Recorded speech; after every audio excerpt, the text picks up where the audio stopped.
Hey, what's going on, everyone? How you guys doing? My name is Matt Jarbo. Welcome to Boulder Talk Radio. Today, of course, is the 1st of October, 2020. They talk they talk about an October surprise, right? This is a thing that apparently happens in politics. I don't know. I just heard it for the first time 4 years ago when they dropped that Julian Assange information. Or Julian Assange dropped his October surprise. And ever since then, it's just kind of been something you hear every once in a while. That being said, oh my God, President Donald J. Trump and Melania Trump, the first lady, have gotten COVID. I was not too sure what exactly I was going to be thinking about that, to be honest with you. I didn't quite know if it was going to happen. So tonight, like you kind of ask yourself, right? Or someone will always ask you, where were you when you first learned about this whole thing happening? Because this isn't some small shit. All right, like whatever beef I have with Trump, and I have a lot that I don't like about the guy, I don't wish this on him. I don't wish this on anyone. And as a lefty, I'm not very happy with my lefty friends that are out there right now clapping and cheering and setting off premature fireworks and things like that, because I don't feel that is the right call of action, But what politics makes assholes out of many people. So there's that. Now, I was out doing my census work tonight, and I happened to see the tweets coming in about how Hope Hicks had tested positive for coronavirus, how she had been traveling with Trump quite a number of times over the course of this past few days in close proximity at the debate and at rallies and at everywhere else, and that he and Melania were getting tested. Now, my first thought was, well, you wear a fucking mask, damn it. Like, this is why you wear a mask. For one, it's if anything, it's security theater. It might make you feel a little bit better. Two, it does protect you. But no, Trump is adamant on the no mask thing. And I think it's ridiculous, to be honest with you. But now we are in this world where the consequence of that action has happened. And that's wild to me. That is absolutely fucking wild to me that this is where we are. Because the president of the United States is not supposed to get the damn disease. Now, what happens next, I don't know. And I'm not going to lie, I am really fucking nervous to find out. Because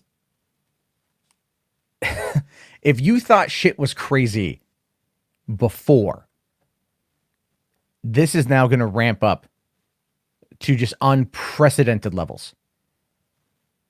And what happens next? Literally, it's anyone's game, which is why I want to hear you guys' thoughts tonight. So we're just going to get into the calls early. I do know that there's someone special here. I see them in the back. He's rocking around. He's waving at me right now. He wants to fight. We have PPP in the back room. All right, let's just bring PPP on. We'll do it first. We'll just get it out of the way. Because I know that it's late where you live, PPP. Right. How's it going, man? Yeah, it's going good, man. It's 2 a.m. So I got to talk to you about this because I saw you. It's just been pissing me off. Yeah, I've heard you've been saying some stuff. I can't handle it, Jarbo. I can't handle it anymore. You can DM me on Twitter. You fucking tell me, Jarbo, how The Rock isn't a movie star. You tell me this now. I know. You give me this fucking take now. Okay, now. Fine. Let me ask you a question. Name me one movie that he is starred as the lead, that's had a sequel that he starred in. Jumanji. No, that's an ensemble. San Andreas has a sequel on IMDb. San Andreas has a listed sequel. It hasn't happened yet. Well, it's going to happen. It's in pre-production, is it not? Well, it's been in pre-production. San Andreas came out in 2016. Hold on. How in the world is it the prerequisite for somebody to be a movie star that they have a franchise with a sequel? And then I list one, Jumanji. I list the second one, San Andreas. And then you claim, those don't count because... Well, for one, San Andreas hasn't happened yet, so there's that. But the Jumanji one, again, that's an ensemble, very similar to Fast and Furious. Wait a minute. It's an ensemble. Jack Black drew that $1 billion? Jack Black helped out. So did Kevin Hart. You're telling me Kevin Hart had nothing to do with that? When was Jack Black's last fucking hit that grossed fucking anything? Jack Black has done some good stuff. It's our Goosebumps What, like, did pretty well Oh, come for on. kids. That movie didn't even make like 300 million fucking dollars. It did enough to warrant a sequel with him as the lead. Dwayne The Rock Johnson has had in his box office career nearly $10 billion drawn internationally. $10 billion. Yeah, by literally not being the star of any. Okay, remove him from the franchises he's jumped into, because Jumanji is a reboot. Go to Fast and Furious, son. What did Fast 4 make compared to Fast 5? Fast 5 did quite a bit, and I'm sure The Rock did help out with quite a. Well, since The Rock was made in those movies, they've made way more money, and he has his own spin-off franchise, Hobbs and Shaw, right? Which also failed to match what they had expected for Hobbs and Shaw. Well, where's Vin Diesel's spin-off? If Vin Diesel is the lead of that franchise. Vin Diesel is the lead of that franchise. He's really not, though. Well, no, because since Paul Walker died, he absolutely did. They care more about The Rock. They care more about Jason Statham. And I agree. I think Hobbs and Shaw was a wonderful movie. I really liked it. So, and I love those characters, and I'm glad to see that they're off doing their own thing. But that's what I'm talking about, though. So let's go back. Let's go back all the way, right? So, wait a minute. Like, how is this definition? Like, it's just a strange, like, no one else thinks like you. Yeah, I know, right? I know, and I love it because it breaks your brain. It breaks your brain. Is Daisy Ridley a movie star because she was the lead in Star Wars? She was technically she was the lead in the first one. And then the other two, well, she was the lead in all three. See it for her? Come the fuck on, buddy. See, The Rock doesn't even need a franchise, and here's the thing: he doesn't even need a franchise because he goes in and he makes money on his own. He's the reason those movies draw because he's in them. Because they're not a franchise. I don't know, man. Because Jumanji, the second one, whatever it was called, did $300 million. Nope. The first one did 970 million. The second one did 670 million. It dropped $300 million. $300 million. For a comedy movie, though. For a sequel. For a comedy. For a sequel. For a comedy sequel, that's great. What was the budget? What was the budget? I don't know what the budget was on that, but it's probably like pretty high because $50 million. Because he made a lot of money. Because he made. I know. I'm not going to deny that he's not an entertaining person. That he makes a lot of money. He absolutely does. But when I say that he's not a movie star, what I'm referring to is a franchise he can call his own. He doesn't have Black Adam. Black Adam is part of the DCEU, and he hasn't done it yet.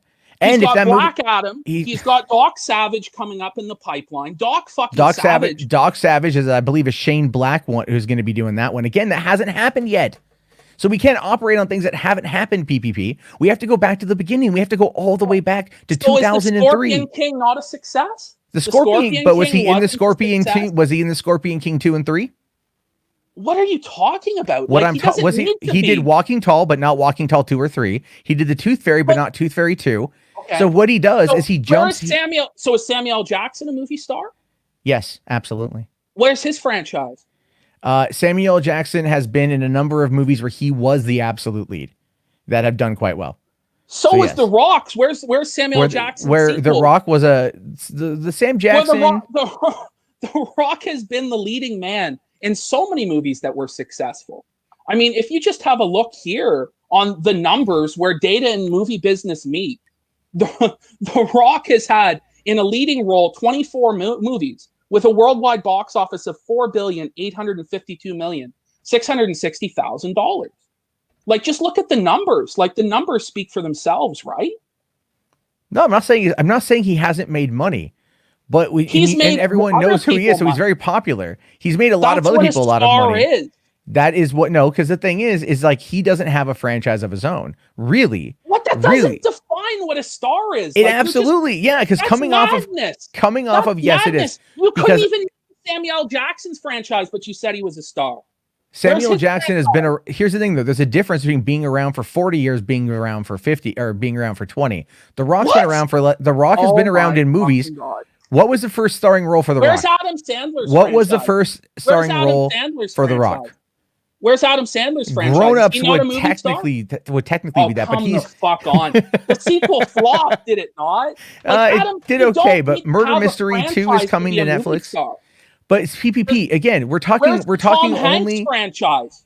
Tom Hanks has been in enough leading movies where he has led the charge, where he's been the lead The actor Rock's in each been of those in movies. 24 lead films. He's been in a lot of movies, but He's been in 24 movies as a leading man. That let me ask you a question. Let me ask you a question. Yeah, Those movies have done quite well. But that again, what happens afterward? This is what I'm talking about. This is why he goes from like, let's say, Fast and Furious. What about G.I. Joe? G.I. Joe, he was technically the lead in that movie. And in the third film, he's supposed to be the lead as well, right? Well, again, you're looking on the IMDb for what is potentially in pre-production or in development. These are not things that have been made, PPP. The things that have been made, he's done huge in. And because of that, they've trusted him to be the star in Black Adam, Doc Savage, all these franchises. If he's not a bankable star, why are they giving him this? Where is John Boyega's roles that are lined up like this for him? He was the lead in Star Wars, right? Or no, he was one of the leads in that movie. Yeah, but that movie really only had about 3, and then he was in the beginning and he stayed till the end. That's the difference. When has The Rock ever started in something and saw it all the way through to the end? Because he hasn't. We're not going to get a third Jumanji movie. I'm sure we will. $670 million, $300 million loss from the first one. They're not going to do another one. Rock's already moved on. $300 million loss on the first film. No, the second film was $300 million less than the first film. So it's still a massive financial success. Is it though? I mean, what's the box office when you look at budget? Is it a 6-7x times profit?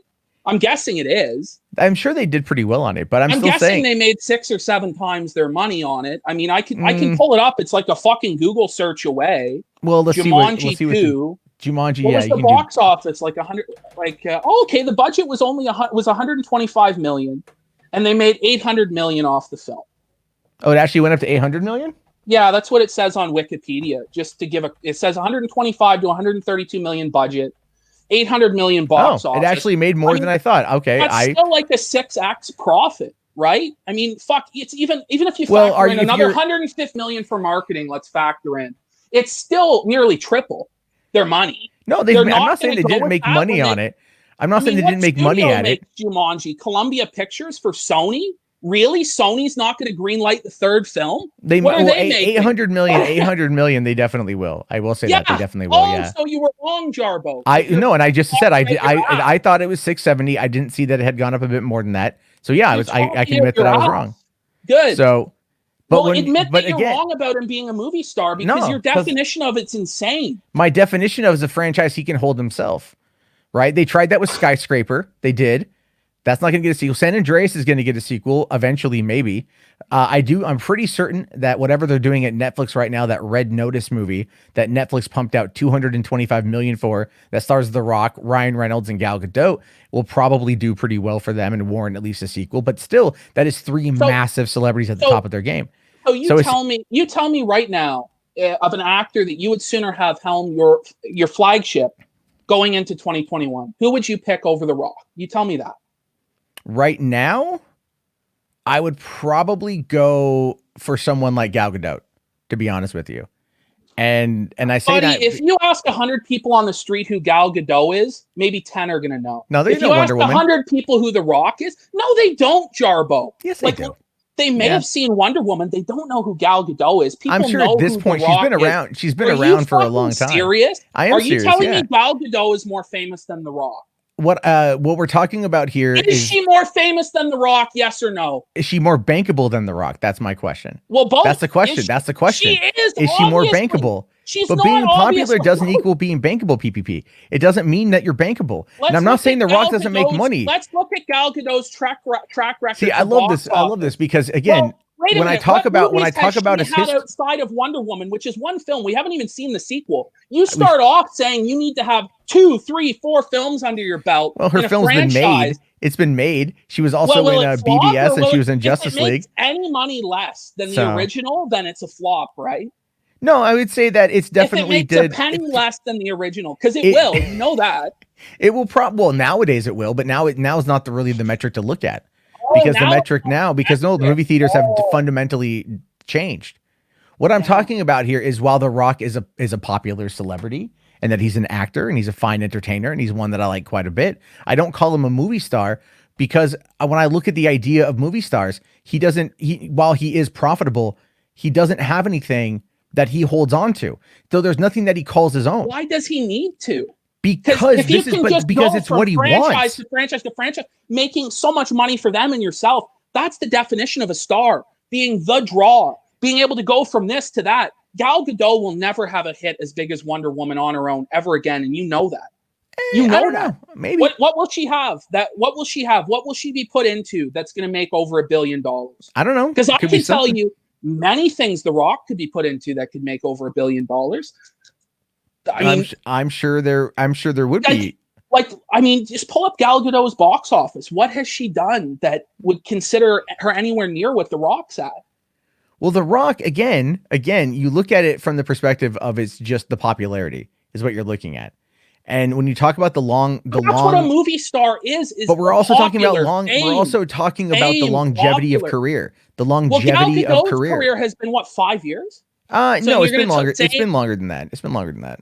How long's it been? Longer than The Rock? No. The Rock, but okay, like go back to the beginning of The Rock of his career, right? Like he was in wrestling and then he transitioned over being into movies. And at first it was The Rundown in 2003, which was produced for WWE Films. And then from there, he went and did a couple other smaller things here and there.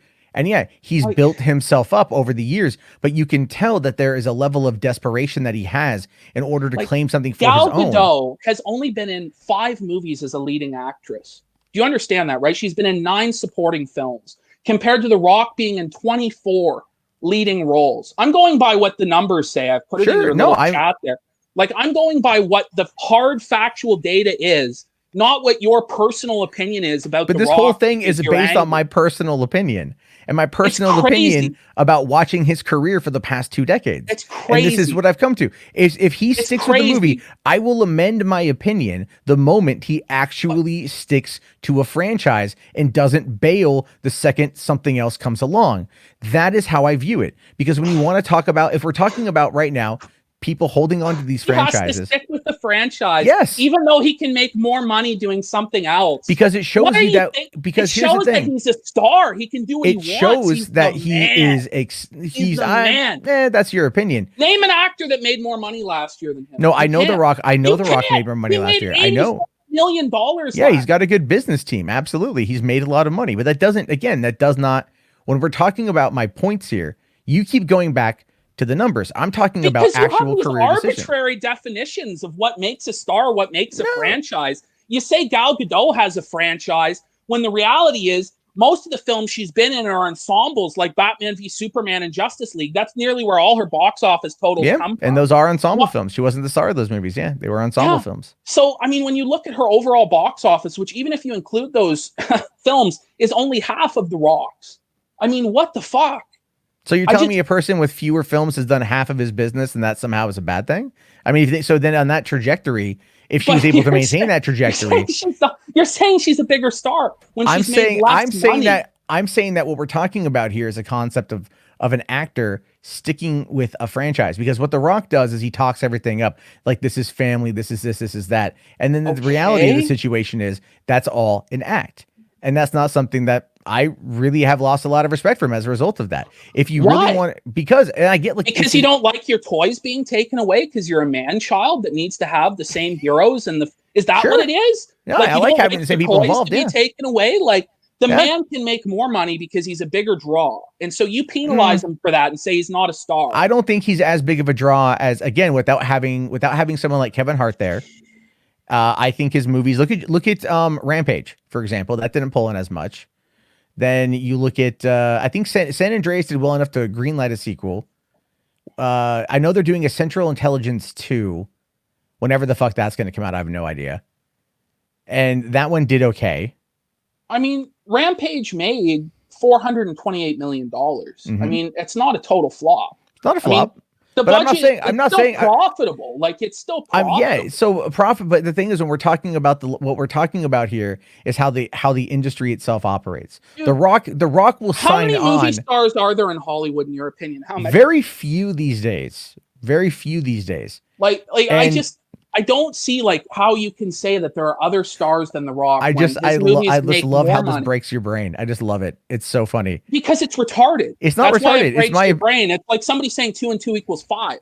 It's like saying what you're saying, right, is the most famous most profitable movie Mhm. star in the world isn't the movie star because he doesn't stick with a franchise. What?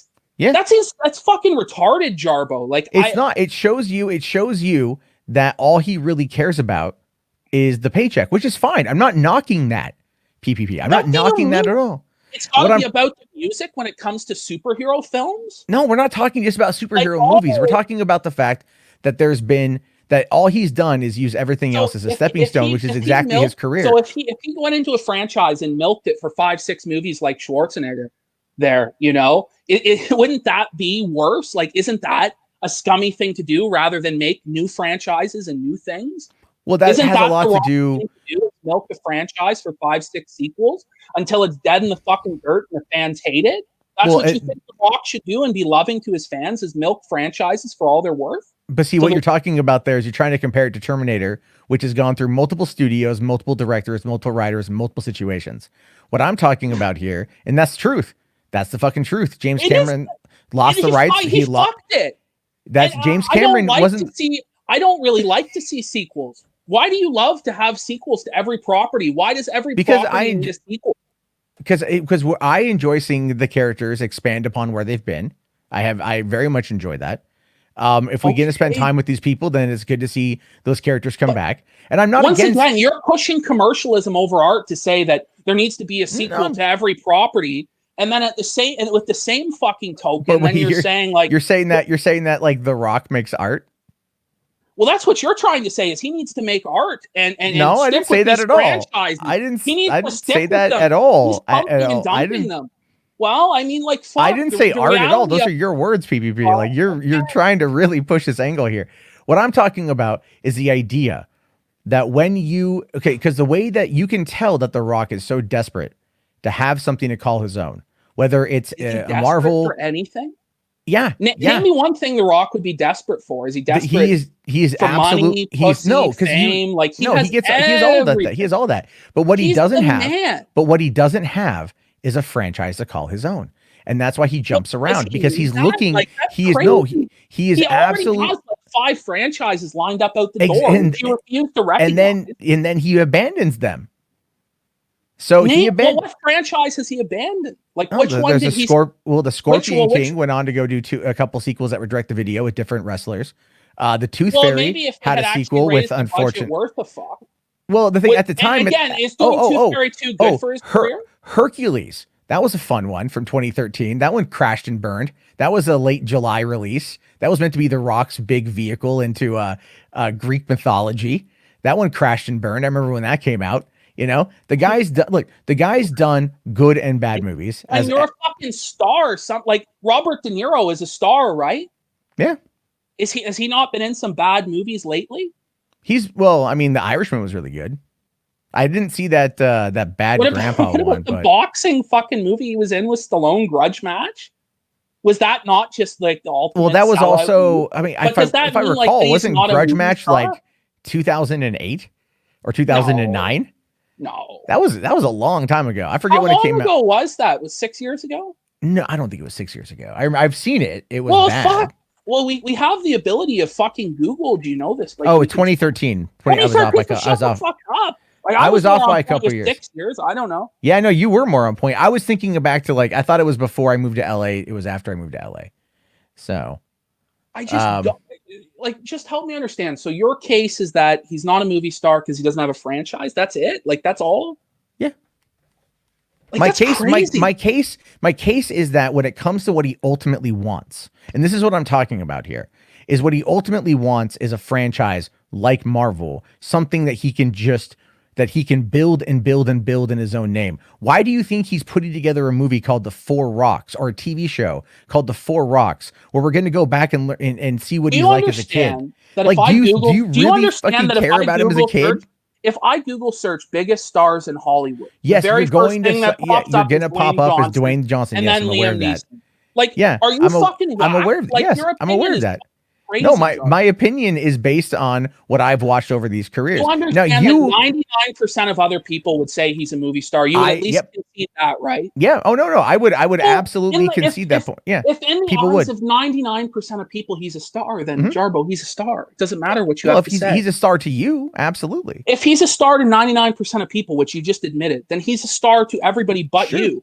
And we're talking about something that's my opinion, based upon my viewing of his career. Your opinion is retarded if you say that everyone else views him as a star, and then say he's not a star because I say he's not in a franchise. If everyone views you as a star, it makes it this case. I've said he's absolutely a popular actor. He's very entertaining. He's the most popular. So, he makes but that doesn't mean money. His movies gross the most. No, they don't gross the most. They really don't gross the most. He's in so many of them that they do gross an adequate amount, but they don't gross the most. Last year, did his box office totals not surpass any other actor? What was he in 2019? Hobbs and Shaw. Yeah. And what else was he in that year? Jumanji.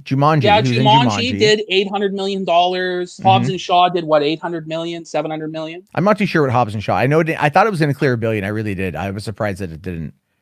Given the popularity of the Fast and Furious franchise, I was really surprised at that. So it made 759, which is still good. That's good. Yeah, I'm not saying his movies don't make money. I'm not saying they don't make money, but it's just like the thing is they're not like, if you take them as individuals, they stack. They kind of go, okay, like they're decent. They're decent, and he's got his better ones. He's got his less than good ones. But what I'm talking about is when it's something that's not tied to an established franchise, like Hobbs and Shaw. Or even Jumanji, which is technically a sequel to the original. So it's part of something he jumped into later on. It is a reboot, but still technically part of that world. So it applies to my argument.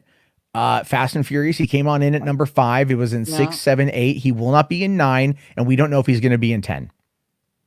He's not in 9. Well, he opted out of 9. And Hobbs and Shaw too. There will be another Hobbs and Shaw, will there not? I'm sure there will be. I'm absolutely positive that there will be. Yeah, but they haven't greenlit it yet. But they've greenlit other franchises that you won't even consider. No, San Andreas, Central Intelligence 2. It's greenlit, but we haven't had any movement on it yet. So we can't really sit there and go that this is a bankable idea because it hasn't come out yet. Now, I will say that I did feel bad that Jungle Cruise was pushed back because that did look like a lot of fun. And that would be one that I would say he would be the absolute leading man, and that would be another one I think would get a sequel because Disney would want it. And I think he looks good in that particular role. The swashbuckling adventure type roles suit him very well, and I'm a fan of those films. I really love The Rundown. I think probably one of the biggest missteps of his career, in my opinion, was not starring in a sequel to The Rundown. You saw that one, right? With Sean William Scott with the Go to Brazil? Yeah, he's been in some actually pretty good films, like Pain and Gain. I thought Pain and Gain was fantastic. That was a really good fucking movie. It was Michael Bay took a challenge to do a $30 million movie. That was what it was. That budget had like less than 30 million, and he did a great job. I really enjoyed it. Yeah. No, The Rock is a good actor. He's a good actor. I have nothing against him personally at all. But when I look at what he wants to do, what he's been striving to do for all these years, and how he just continuously how do you hops know and he's hops and hops. Striving for that? Because you can tell what he's doing. You can tell. Wait a minute. Isn't The Rock in The Mummy Returns as well? He was the Scorpion King in The Mummy Returns, and that was he was in 2 films in that franchise. Well, that doesn't really count because he was the lead in The Scorpion King because it was a prequel, and he showed up at the very beginning and the very end in some terrible CG as the villain in The Mummy Returns. So that one is when you look at some as well, does Moana count as a franchise if it's going to get a sequel eventually? I would love a sequel to Moana, to be honest with you. I think that'd be because I think he had a lot to do with the success of that film as well. I know voice actors, don't get really a lot of credit for animated film success, but I think a lot of people went to see that because they wanted to hear The Rock. They wanted to see The Rock in an animated film. I agree. I went and saw it when it came out with my girlfriend, and then I've watched it a bunch with my daughter on Disney Plus. I actually really like him in that movie a lot. San Andreas made $500 million at the box office as well, and it is going to get a sequel. Yeah, I don't know what they're going to do for a sequel, but I don't know. They'll do some other bullshit disaster movie stuff. That was what Skyscraper was. Skyscraper was just a ripoff of Die Hard that they were trying to that they were trying to put him in that role. They're trying to Bruce Willis him a little bit, I think. And it still made fucking money. Like nobody else, you put them in that movie. Like if we put Gerard Butler in that movie, is he going to make the same as The Rock made? No, when's the last time you saw Gerard? Oh yeah, well no, Gerard. But I was thinking Gerard Depardieu for. I'm fucking tired. No, but Gerard Butler's been in. Gerard Butler has got a really weird career in and of himself, and I would love to actually discuss with you the Gerard Butler career one time because I really like him, but like my God, he needs to make better fucking choices. Because like where I thought you were going with this initially when you said The Rock's not a movie star is I thought you were going to say, well, he's a wrestler first and foremost, and can never be considered solely a movie star on the basis not at all. of his wrestling career. No, not at all. That's not what it is. And I feel like there's some sense of almost like elitism to this idea that he's not a movie star. Like I almost take offense to it as a wrestling fan because you're basically saying that The Rock isn't legitimate, that The Rock's a fucking joke. He was insanely popular as a wrestler. I don't watch wrestling, so maybe that's another factor that I don't have that connection that you do, or maybe that's why people get mad at my opinion because I don't have that connection to wrestling. I don't care about it. Yeah, it just like when I look at the numbers of it, it just blows my mind because again, out of all the actors in Hollywood history, he's number 20. Yeah, he's made a lot of money. Yeah, he's a very high paid actor. Yeah, like I couldn't say that there's been like many more people that are more famous or make more money than The Rock. Yeah. No, he's absolutely popular. I just don't get it. Like, and when you come and say 99% of people would agree with you, PPP, on this, but I'm still right. Like, I just don't get it. Like, because it's a subjective thing, right? I feel like in a subjective thing where 99% of people are agreeing with me and the numbers are on my side, and the only thing you can really say is, well, he's not in a franchise. Like, I feel like I'm totally right.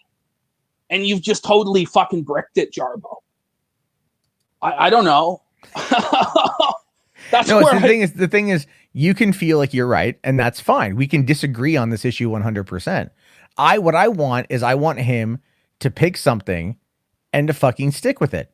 Because I feel like that is right now going to ultimately be what his legacy is. And that could be Black Adam. But honestly, as big of a DCEU fan as I am, he's coming into Black Adam. They might only give him one movie. And then he might go into just popping up in other films here and there, which is not something he's going to want to do because he wants to be. That would be the same as Gal Gadot, I'm sure. No, well, they're doing Wonder Woman 3, and then I mean, I'm hearing there's been a multitude of talks about what's going to happen after. I have no idea what's true. I don't even know if the DCEU is going to make it to next year. To be honest, and I'm a big fan of the DCEU. I'm a big fan of Snyder. I like Batman v Superman. You know, I liked Man of Steel a lot. Yeah, me too. And to be honest, they've just mismanaged it to all fucking hell.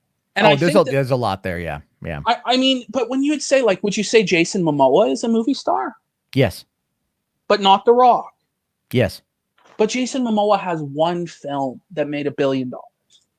That's all he's got. That's all he got. And that's what makes him a movie star as compared to the 24 films, leading roles by The Rock, where he made 5. Momoa was also in, Justice League. Not that good of a movie. But no, Momoa's been around for not as long. Yeah, and Khal Drogo wasn't a popular character for the first season. And the thing is, he's done some good stuff. He's done some bad stuff. But his career at this point, he's a very loyal individual. And he's going to pick franchises. He's going to pick things that he can build off of. And that's what I want to see The Rock do. I look at The Rock and I see somebody of loyalty. Like the loyalty. It's a weird thing. Maybe it's because I don't know. I have my own, but see, I have my background working in LA, so it might be where I'm pulling my opinion from. Is my entire life has been like the study of the industry, the study of movies, and watching them, and enjoying them. Like everything I've done has been around that for the most part. So while I don't look at it like while you have said that you look at it from like about the wrestling angle of it, I don't view the wrestling angle of it because I don't watch wrestling. Now, I appreciate Rock's ability to entertain a crowd of people, and I've seen him in person at Comic-Con, and the guy can absolutely entertain a crowd of people. Do you know the control he has over an audience? Like, I don't know if you've ever seen, like, he has control. He does. I've seen him live at Comic-Con. He got people to chant Cookie Puss, for fuck's sake.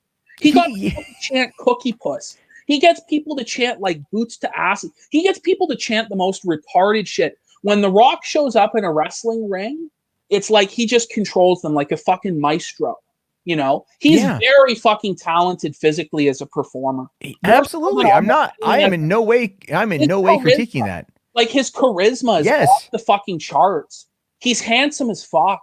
His movies make so much money. And yet to say he's not a movie star because he doesn't have a movie on the level of Aquaman? Really? Or Wonder Woman? Like this is the standard? You must have a superhero No, flagship? I'm not talking you need to have a superhero flagship. It can literally be anything.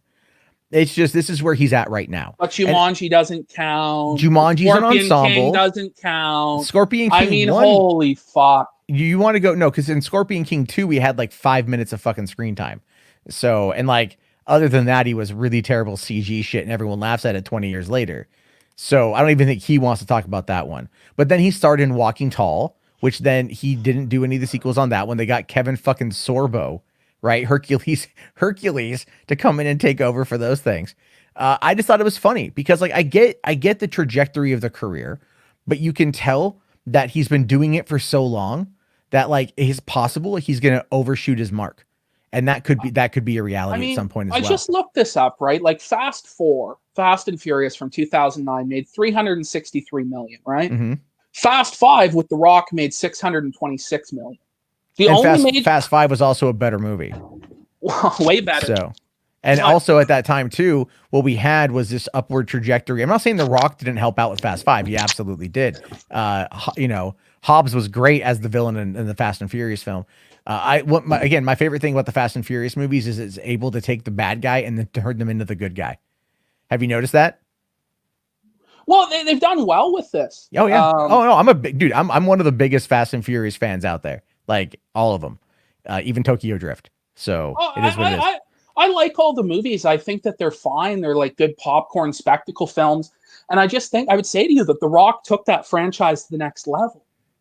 After Fast 5, it really took off. Sunblade here says, what about Baywatch 2017? Does Baywatch not count? That was a franchise, right? No, Baywatch the movie was pretty bad though. Like that was pretty. I didn't watch it with Zac Efron in it. And you're not missing out. But hey man, I'm gonna let's wrap this one up because I got a whole room of people that want to jump onto chat, and we could go back and forth over this. I appreciate. No. Hey. Well, because you want to get off The Rock, that's fucking fine.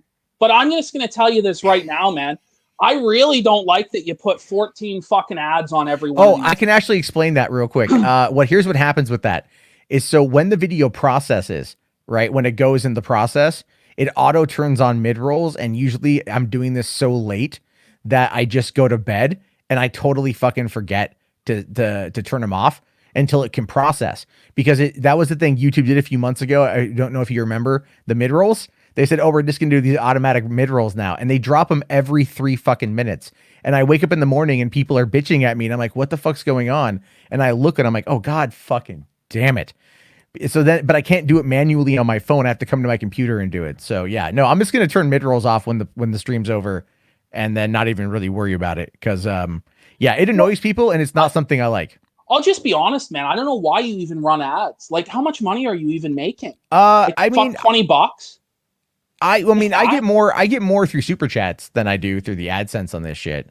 So I'm just gonna off. I'll probably just run like a pre-roll and then call it a day. You know, fuck. Like I'm just saying, just turn all this shit off. Like all it does is turn people off, man. When they fucking load up a video and it's got fucking 14 ads, like the very first Boulder Talk Radio, which came out like 6 weeks ago. I went to it today.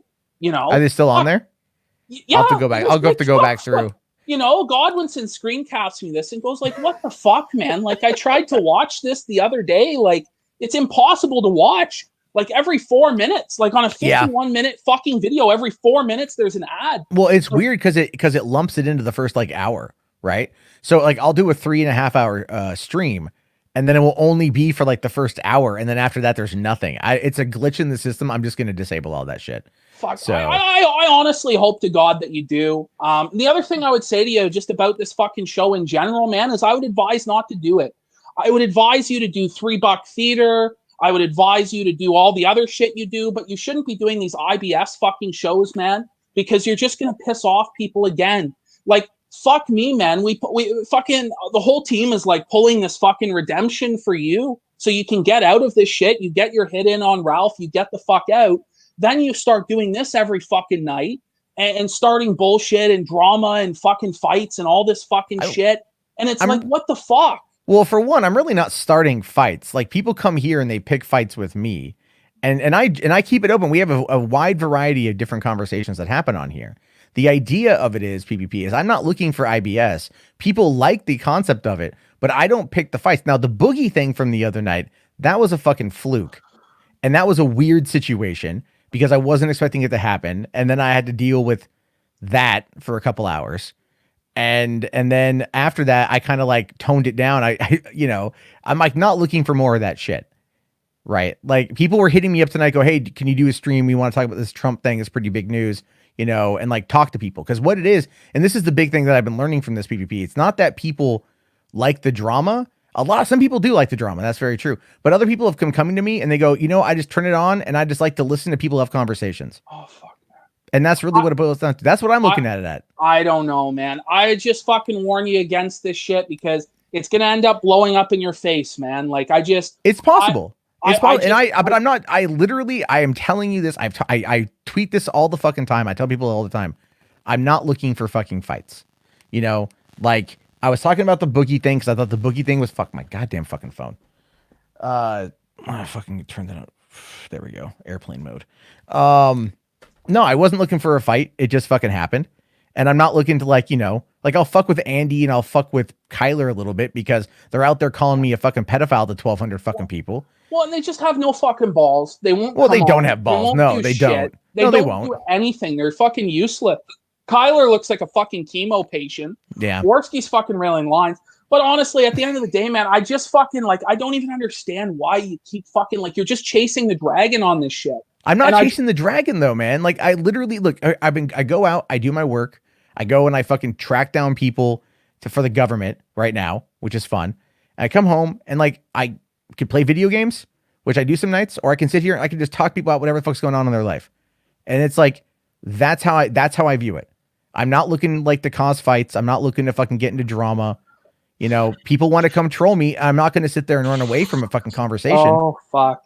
I don't know, man. And I just take issue with you bringing on fucking people like Phantom and Dingo as well. I'm just going to be honest and frank. Like, Phantom is fucked up, man. Like, he's into furry porn, dude. Like, he's fucking grifting a mother's tears. She's fucking crying her eyes out about her child as super chats are fucking playing and shit like this. And you bring him on as your big fucking butt buddy there. I don't fucking know, to try and own Dingo. And Dingo, I honestly thought Dingo got the better of you two fucking guys that night. Because at least Dingo represented what he was. He never backed away or shamed away from what he was. I don't know. Well, Dingo has, here's the thing. Dingo called he has my number.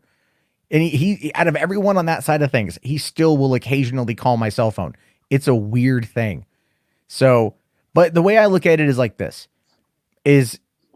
while I'm not looking to I don't want to fucking have pro-white nationalist conversations because fuck that shit. I also am just looking to have a conversation with people. And that's kind of the whole point of this.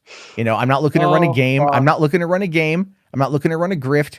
I don't make any real money off this shit. Sure. I made less than I got, some people are very generous with a couple dollars. You want to make it back to the top, don't you? You want to make that money. I'll tell you this. I'll tell you this. If you didn't want to make any money, you would disable super chats. No, I like money, but I'm not going to sit there. But it's not like it's. So then don't sit here and tell me you're not running a grift when you're taking super chats and you fucking got 14 ads on a video. Don't tell me the sky is made of custard or it's green. Well, the fucking 14 ads thing, that has everything to do with YouTube and the mid rolls. And so because they take time to process the video and I go to bed. So I'm just going to fucking click that. I'm just going to check that box. I don't know if anyone believes that. I don't care if anyone believes it. That is exactly what fucking happens. That's true. I just don't believe you. I think. Do you really think possible? No, I make more money doing literally other things. I make over 18 an hour driving for doing the enumeration shit for the government. This is good. So this is why I don't understand why you're doing this shit, because it makes you look fucked. When you're fucking putting 14 ads on a video and that's not intentional, and I take it down. I remove them as soon as I get up in the morning. I get back. I missed a couple of them and stuff like that, so I go and I fucking take them off. You have this massive aversion. You have a massive aversion to anyone making money for some reason. That's I'm not not true. grifting. I'm not grifting on fucking on Mrs. Vickers' tears, right? Like I'm not doing that. Mr. and Mrs. Vickers are more than welcome to call in if they want. You certainly wanted them on your show, and I wanted Vickers on here to felt fucking entitled to the interview, didn't you? And you bagged Godwinson for it, didn't you? No, I Well, that's true. criticized over using Turk. So are you saying he's a liar? I'm in that context when you're faking an interview. Yeah, I wasn't a fan of that one because there's way more. I'm not even talking about that. I'm talking about when he had the actual father and mother on his show or whatever. You wanted them to be on Boulder Talk, did you not? And you felt as though you should have them on Boulder Talk because you're the big man and you have 100,000 subs. Yeah. I don't. Okay, if I had 100,000 subs, there'd be more than 80 people watching right now. I don't even care about that. I wanted Vickers on because I wanted to ask him other questions. Because there are certain elements of this because there are certain elements of this. I thought Godwinson did a good job on the interview, but there's questions that I had as well. And I wanted to see, because if I talk to him, it's going to hurt Ralph more than if Godwinson talks to him, which is why I wanted to do it. Because it would hurt Ralph more. Yes. Because I don't think so, because I think Godwinson doing it really got fucking his goat and really pissed him off. Well, anyone who would have talked to them would have got his goat because he's that much of a thin-skinned little bitch. But when it's me, because he spends all that time, like him and Andy, all those guys spend all that time fucking obsessing over my ass and shit for 2 fucking years. Yeah, he doesn't like it. That's the whole thing here, man. But you tell me, honest to God, straight up, because you have a problem with us doing the show with Turk as the father. No, right? My issue you have was a problem with it. My issue is this: when you have someone like him, someone like Ralph, you cannot pull that bullshit, because what you do is you give him an out, you serve him up a deflection. It actually helps him. Because what you do when he can prove that it's not Mr. Vickers, that it's Turk February, that it's all a game, that it's all kayfabe, what that does is it allows him to actually disassociate from any valid criticism. See, but the reality of it is he didn't prove that, because we came out and said that it was all a show. Because it's pro wrestling, and you don't fucking tell the marks that it's fake ahead of time. Oh, I see exactly. You don't like it for some reason because you feel like you have a higher taste than the common man, right? You're too smart to be worked. But you thought the interview with the father was real, didn't you? Because Crouch sure as fuck did. And he was the OBS operator. I know Kraut did, and I know Kraut did, and I know he was pissed off at that too. And I know because he told me he was pissed off at that he felt like he was grifted. He felt like he was lied to. He felt like he was played. He got sold. He was worked. So he was worked, yeah. And that's your friend that you're working to sell a narrative. It's funny as shit because we told them right afterwards, and it was funny as fuck. And I know. I was in the call with you guys. I was in the call, and you believed too. For a people second. believed, and they had a great time with that show, and it just pissed Ralph the fuck off. And it doesn't matter if Ralph says, "Oh, it's not credible. This is lies," because no one believes him anyway. No one gives a fuck. His audience still believes him. His audience, yeah, his audience. No audience. He still has. Yes, he does. Yes, he does. And if you were smart and watched that show, like 300. I don't know. I don't even know. You just admit outright you don't know what you're talking about. No, because what we're talking. Oh my God. Do you really think that it only PPP? Do you really think it only boils down to what's on D Live or what Chill Stream Uncut, whatever the fuck their name is pulling in? Like, do you not understand like the different avenues that are at play here? Like, this thing is, you guys are coming at this from the most like lukewarm perspective. Jarbo, what have you accomplished against Ethan Ralph before we came along? I'm not looking. Oh no, because here's what have you accomplished. No, what have you accomplished in order to get under his skin or hurt his business?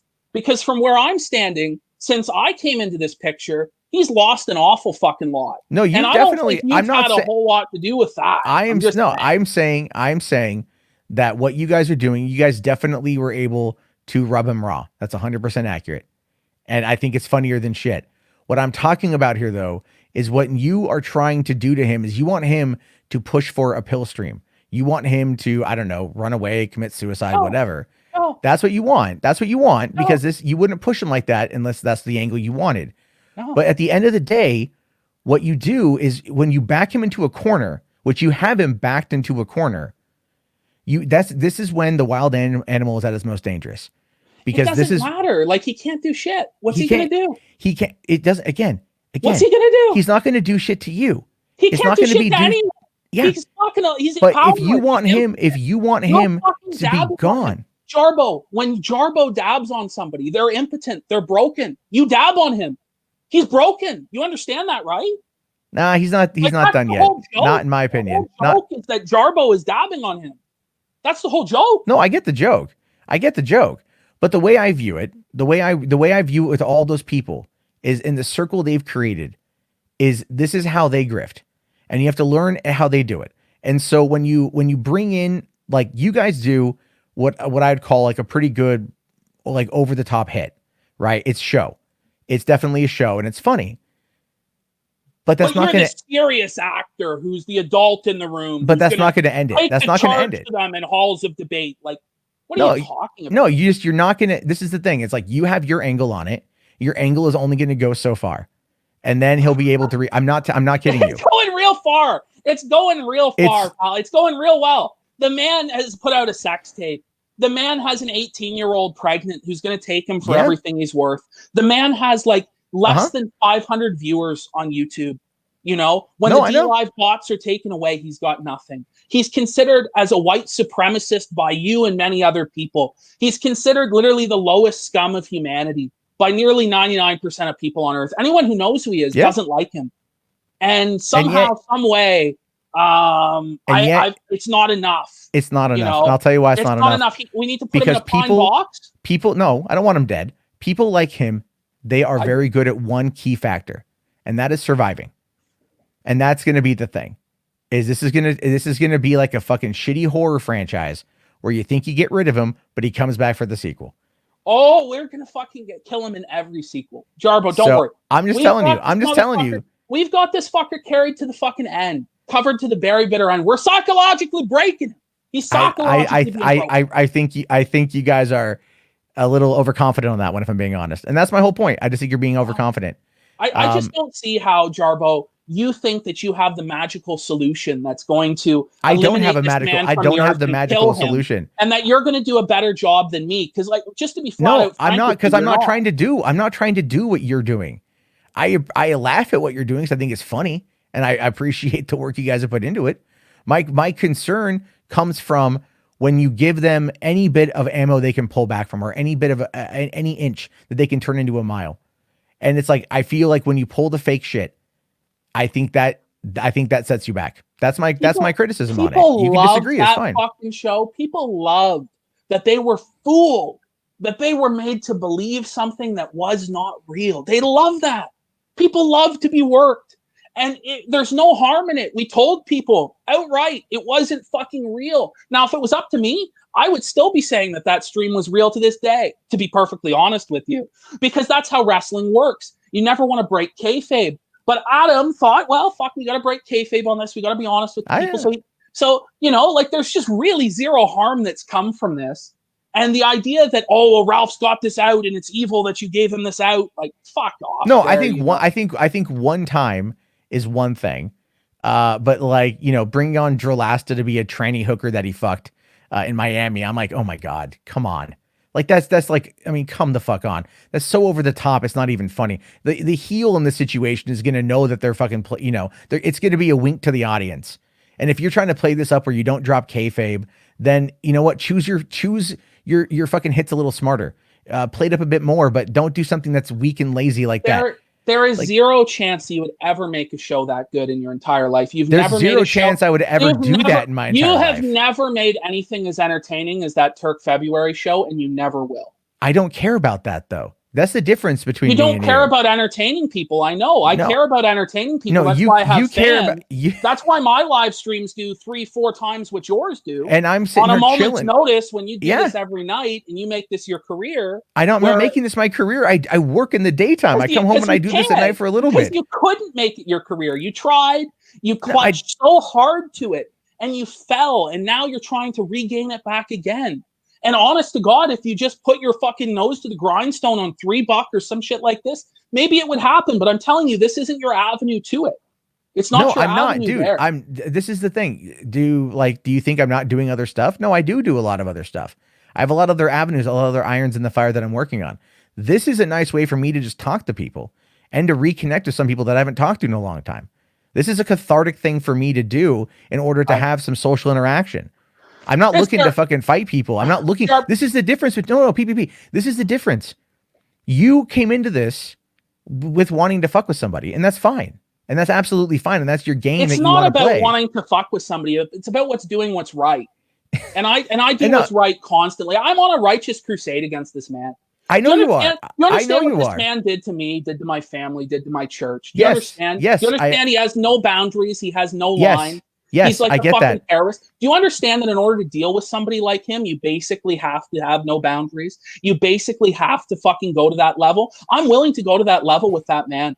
I am willing to fight with him until one of us is in the grave. That's where I'm at with this man. Like, I hate this man. I can't possibly tell you how much I don't like him. And I know you hate him as well. We both have our reasons to very much hate Ethan Ralph. And he knows that. He knows that. So, I just don't think, fuck. So, I think, but when you're going to take on an opponent like that, it's best to learn your opponent. And by constantly doing the ops, I think after a while, it can. Ops? Ops is the wrong word. Ops is the wrong word. But the performances, how about that? The performances, sometimes they can be on a little thick, and that can rub the audience the wrong way. It's all about picking your timing, picking your battles. People seem to love it. People seem to love it. They love it, Jarbo. I mean, like, you get a lot of people, yeah. Because it's funny because it's going after Ralph, or it's going after Dick, or it's going after those guys that are truly despicable human beings. And that's your point, and I get it. And with that, I'm right there with you laughing because I think it's fucking funny. But I don't see the strategy. Maybe it's because I'm not a wrestling fan. Maybe you have a different strategy in play. It's not just the wrestling. I mean, everything we've been doing has been working. The proof is in the pudding. The results are there. The man's viewership is down. His Patreon is down. His fucking life is in the fucking gutter. No, I know. He's got a girl pregnant. There's a sex tape. And it keeps going. He keeps destroying his associations with people like Nick Rekieta. Yeah, because after he destroys his association with Augie even this week. Like, whoa. Did he?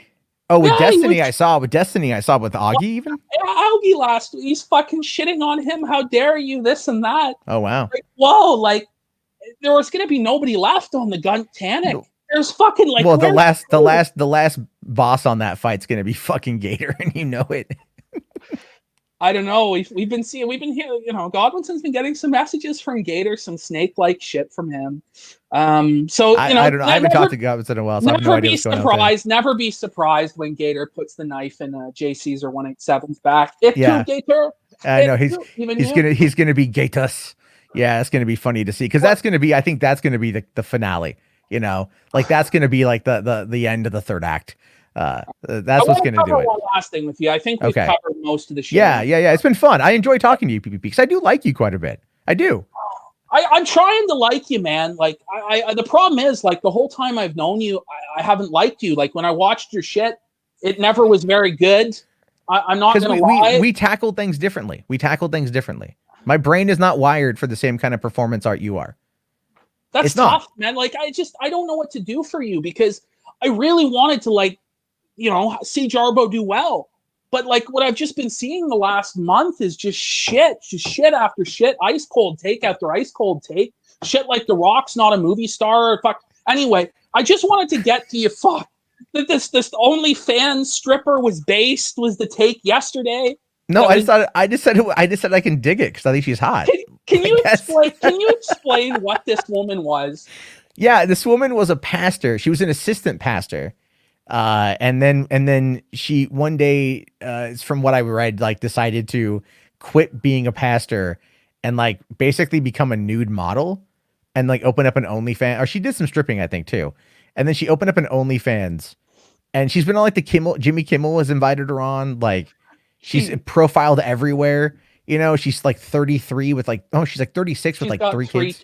It's just for me, that's just a nightmare from hell, this idea. Like it's so morally abhorrent to everything that I stand for as a person, and just to hear you give it something positive, I go like, holy fuck. Dude, I fucking showed that headline to my girlfriend yesterday. I went like, this is the most 2020 headline ever. It's just, to me, it's funny. Like, I don't give a shit if she's going to go and like, she could be preaching the Bible while grinding on a dude's crotch at a fucking strip. I don't care about any of that. I'm not a religious person. And if she wants to move on to, she's making $25,000 a month, from what I read, and that's good money for her, taking care of her kids, doing something she likes. She feels good about herself. I mean, you might feel like she's debasing herself on the altar of pornography for the men who lust after the flesh, and that's of course your opinion. But I mean, I think the headline was funnier than shit. Yeah. Well, a lot of people are after you about the political takes. It's like, look, I don't care about I am more than happy to get rid of Trump supporters that are on my Twitter feed. So I will have my political takes. I don't know. Like what I would say to you, Michael Jordan said Republicans buy sneakers too. Republicans would watch your show too. And just because somebody's a Republican, does that make them a bad person? Or I didn't say that Republicans are bad people. I didn't say that at all. But what it is like, well, here's the thing, PPP, is back in 2016, because I was anti-Hillary, not pro-Trump, but anti-Hillary, I gained a lot of Trump supporters.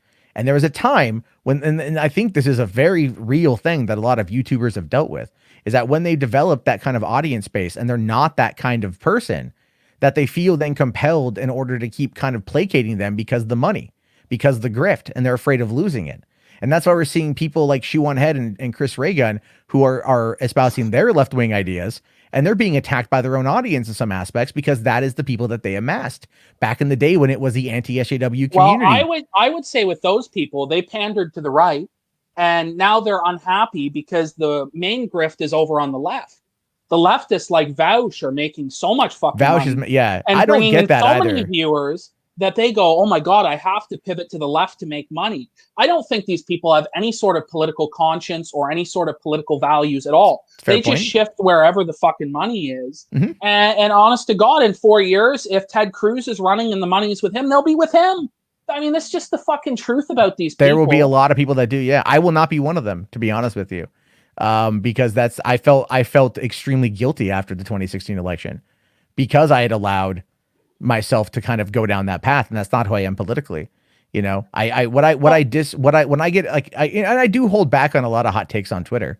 Like people think I really hate Trump. No, I really do actually hope that he recovers very quickly from COVID. I don't want him to be, because people see you, right? Like in pictures with the Kyrgyzstan flag. Oh my God. People see you. One photo. It was like do you know how that happened? We were all outside of VidCon. This guy comes up and he's like, hey, a group photo with the Kek flag. Everyone's like, what? And we all kind of gathered together, and it was like a 30-second event. And then this image makes its way around, and everyone's all like, Kekistani means like racism. I was like, oh my fucking God. But you're not pure enough for them. You're not pure enough for No, and here's the thing. I'll never be pure enough for the left, and I don't care. I don't care about being on the left or being on the right. I don't give a fuck. Because I know a lot of people who talk to you privately, and in myself as well. I know I haven't had many interactions with you, where the person you are like privately is totally different than this public persona that's liberal and really never makes an offensive joke, never says, the F slur or the. I don't really say the F slur or the N slur at all in general. No, I've been making some pretty. Look. Here's the thing. I understand that. What about Polly the polar bear? Fuck. People need to let that go. But it's the first thing people would pop into their head when you say, I never use the N slur. I don't use it anymore. I used it then and it was meant to be an offensive joke. It was meant to be funny, but it in my mind. You've changed your whole personality because people criticized the polar bear video? No, I made the polar bear video back in 2012 when I didn't know what the fuck when I was trying to be harder than I am. There's a difference. There's always a pendulum swing, right? People see this. What? No, I'm still here. You still here? Yeah. Okay, I thought it cut out there. But what I'm talking about go ahead. Here is, so back then I was trying to be so fucking edgy. It was just like, it was irritating how edgy I was trying to be back then, because I thought trying to appeal to the 4chan audience would get me what I wanted, because I was in a bad place where I was living at the time, and I had no money. I was broke on food stamps, unemployment, all that shit.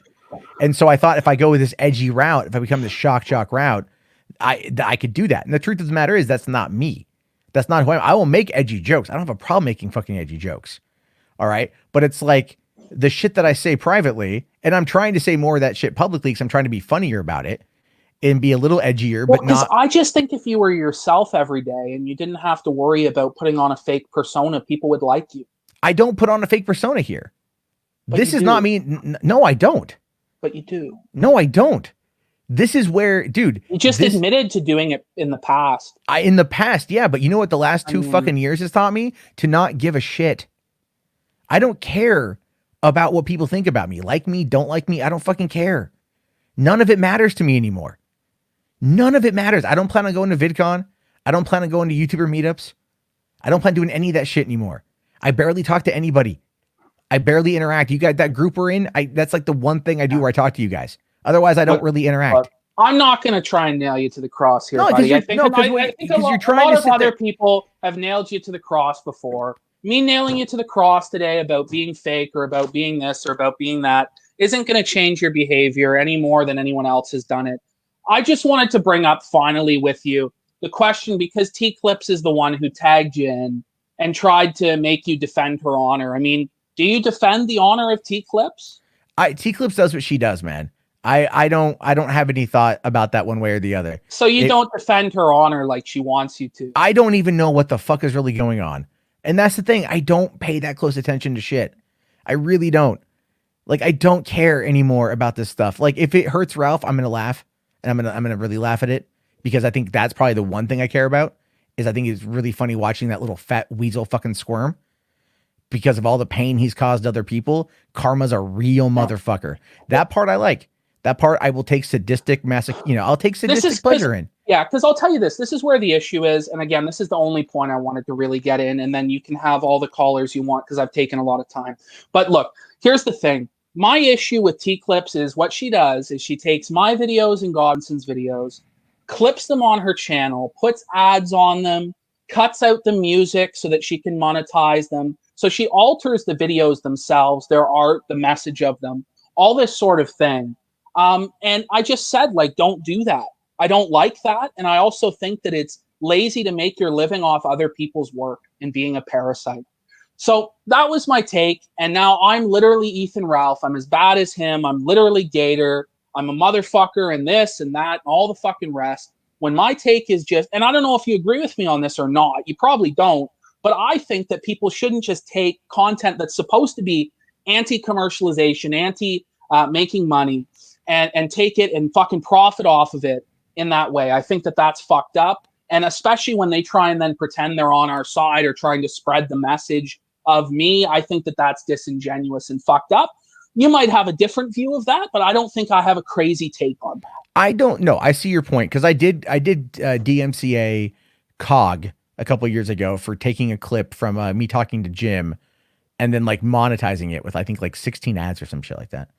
Yeah. I did take it down because but I have said publicly, and I will repeat this here, when it comes to Boulder Talk, I don't care. You want to clip it, you want to monetize, I don't care. I've said that publicly on Twitter. I stand by that shit. This is simply a talk thing. That's fine with me. You, on the other hand, your anti-commercialist message, that's your own intent. And I actually, in that regard, I do stand by you on that one, because your intent is not to make money. Your intent is to do this. But then I also have to counter that back with, if you put it out there and that's your intent to not make money, is it like, I mean, it goes against your own beliefs on that front, but at the end of the day, does it really matter? Oh, I think it matters. Okay. I think it matters. And I mean, honestly, it's not really the most evil criticism in the world that she's an evil person. It was like a 2-minute aside in an hour and a half long video on a range of topics, including how Medicare is a piece of shit and how, we shouldn't saint him just because he has cancer. He's a bad man. He bullied people in terrible fucking ways. I mean, let's be honest. I mean, Terry fucking killed himself.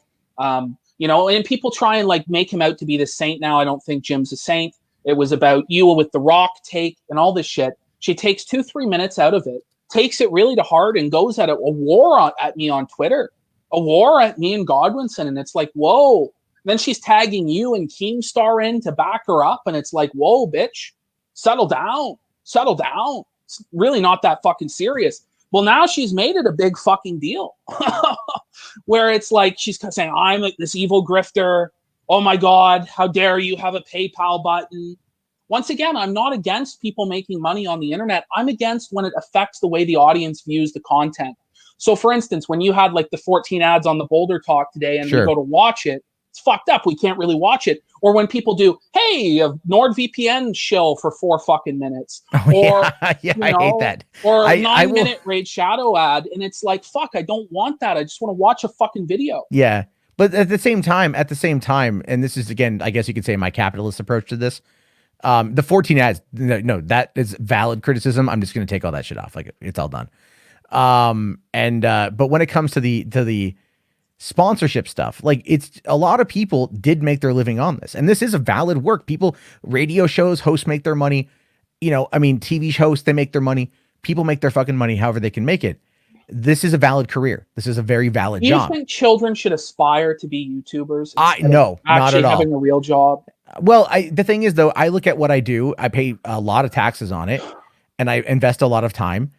And yes, I look at it as being a real job. That's a self-made thing, right? I mean, because there's a lot of kids, like Godwinson teaches at a school, and he says that a lot of the kids there, rather than focusing on their studies and trying to get ahead in life, they think they're going to be the next Jim Sterling or the next Angry Joe. And I don't think they should. I don't think they should do that. I think parents, like my daughters, for example, if they say, "Daddy, daddy, daddy, we want to star on YouTube like you do," I'm going to be like, "You girls are going to go to fucking trade school." Like I think you should choose a trade that you want to learn. Like I went to school for film. I don't fucking use it right now, unfortunately. Right. But I did that. I went and worked in LA. I like to talk. I think that part's fun. And if I can make something out of it, cool beans. If not, then you know what? I've got other marketable skills.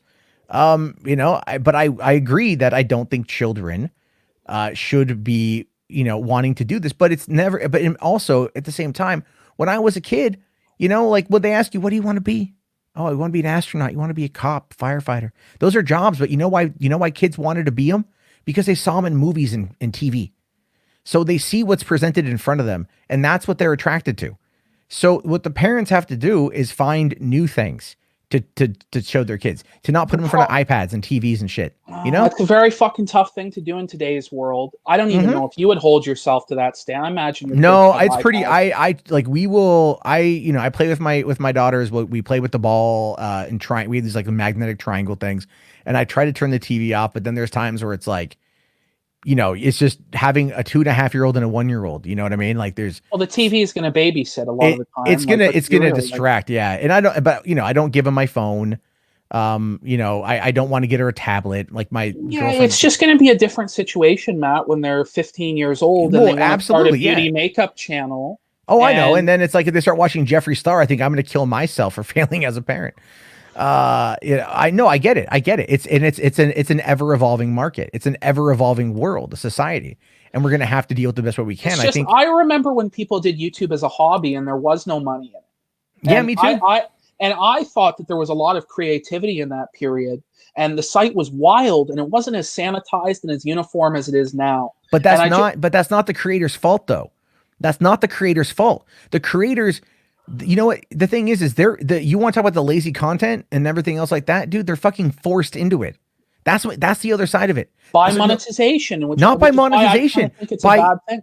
Because YouTube used to allow for a lot more creativity to garner more money, right? You used to be able to see more animation and more films and more things like that. But then as that bubble, as that world, that sphere began to shrink and shrink and shrink because all these advertisers freaked out at edgy content, and YouTube constantly cucked and bent the fucking knee every single goddamn time. It just forced people into the smaller and smaller box. You may not be a big, huge content creator, but like, for instance, I've had like 6 channels. When one gets taken down, I start another one the next day. My audience will follow to that next channel, that next platform. And so I think that it's not like creators, if they just want to express themselves, always can. They're always going to be able to. They just make a new fucking account. Unless they're super high profile, YouTube's not going to track down every one of their accounts. So really it is on the creator. It is on the individual creator at the end of the day. But when you decide what they're going to do and whether they're going to, die for their art, or if they're going to sell out and commercialize. And I just don't like the complete commercialization and sanitation of every video site in the world. Yeah, it sucks. It does suck. I don't like that either. I don't like the fact that YouTube sent out that blog post from a couple days ago that now is just going to start age gating shit, right? Not that age gating means anything, but you can't run any ads on age gating. And so how many times are you gonna? Well, you don't care, but like if I say fuck a lot more, right? Like how is that gonna fuck me? Like that kind of shit. They don't tell you this. This is the biggest problem though, is when you work Fuck within them. the system, Fuck that's kind of where I'm at right now, to be honest with you, because like the stuff I'm migrating into is not going to rely on YouTube But, algorithm. Thank but where God. I'm at with it is, if okay, let's say you need to make money, because you want this to. Why wouldn't people just use Patreon or use one of the crowdsourcing methods that are available to fund their work, Yeah. rather than having to cuck to an advertiser? Well, Right? I'll tell you this though. See, here's the way I view it is, and this is why I don't really push my Patreon that often. I personally view the ad-based transaction, you watch an ad, I get paid sort of thing, as the most direct form of compensation, as the most direct, because at that point, what your investment is, whether it's like 15 seconds, 30 seconds, hopefully no more than that. And then you get what you want afterward. And then I get something after that. The problem though is that the way the ad system works is that they'll force you to watch like fucking 25-minute videos. And then people skip after 5 seconds and then no one gets paid. So then it just ends up recycling the same problem. And they force you to, they take so much more. They take I think they take 45% of every ad is what YouTube takes. Never mind 30% of every super chat. I don't believe in that, because So, they aren't getting money in it unless you're making yeah. views, right? I mean, like at my height, I made about 70 grand in 2016. That was at my height. And, You were doing what, like 4 million views a month? no, I was only doing about 2 million views a month then. And it was doing pretty good. Worse since then. Like what people are getting paid. Oh yeah, it's bad now. Peanuts. And that's why I don't even bother to fucking start with it, because it's like, fuck, man. Unless I'm going to get millions of views and have to bow down to an algorithm every day and worry about what my every thought and every word and my every expression in my art would be, right? I'm not going to get to that fucking mountaintop. And even if you do that, you have to get super, super lucky. And so I couldn't encourage people, to start monetizing and all this fucking other bullshit. Like, No, just well, fuck that. I'll tell you what I hate though. It's not the monetization that I hate. The algorithm chasing, I fucking hate, because it's a drag. You know what I mean? Like you look at people like the quartering that's like, oh, hey, look, Brie Larson sneezed. I'm going to make a 12-minute video on it. And then it gets like fucking 400,000 views or some shit. It's like wild, it's wild because the quartering, lazy and it's cheap. lazy, but like what he does and what he's good at and why it works is because he knows how to piss people off. So he plays that anger fuel. That's what he does. He plays the anger card. He gets you to get mad. And that's what that's what he wants. That's what the audience wants. But that's not playing the algorithm. That's playing the audience, and that's a good thing. And but that also then benefits in the algorithm too. But the audience wants to have a certain emotional reaction to things. Like is that still lazy or is that calculated? Well, that's calculated. That's good. I think what's lazy is like whatever you're talking about is just the trends of today. You're not talking about what you want to talk about or what matters to you. You're talking about, oh, well, this is what the news is saying. This is what's popular. This is what's trendy. This is what's cool. So I'm going to talk about that. I think that's what the fucking problem is. As long as somebody is giving you their fucking hot take, that they genuinely believe in, that they're passionate about, I have no problem with that. Yeah. I think that, the more almost flamboyant you are with it, you get a stronger reaction out of people, and people want that reaction. People want that relationship with the creator where they go to it to feel a certain way. I think that's what it's all about. Sure. And so I don't know. I just genuinely, really, really don't like tuning into a video and being hit with a Raid Shadow Legends, hit with pre-rolls, hit with mid-rolls, hit with this, hit with that. When before people were making great content and not making a fucking penny, and we were doing this as a hobby, nobody was looking at this as a valid career path. Nobody was saying, when I want to grow up, I want to be this or that. That was just what it was. And I don't know if we can ever get back to that era again. Probably not. I intentionally, with my videos, make them as basically low rent and shitty as I possibly can, in the hopes of going back to that era and that aesthetic of people realizing, well, wait a minute, I can turn on a camera and I can make videos and I can give my take. It doesn't have to be the super polished 4K performance. It doesn't have to be super well edited. It doesn't have to be this or that. It can just be a guy. That's YouTube.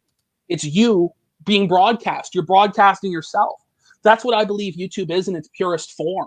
And that's what I liked about the site. And it's no longer that. And I think it's a real shame. But I don't know. We might have to leave it at that because you got to get to your fucking callers. But you go ahead. Give me a. All right. Well, hey, I do appreciate you coming on in, PPP. I do like you, even though we disagree on a few things. I've always found you to be very enjoyable. And I think you are honest. Well, and I try to be, but fuck. The reality is everybody spins the truth to a certain extent. That's what I said to Ricada before.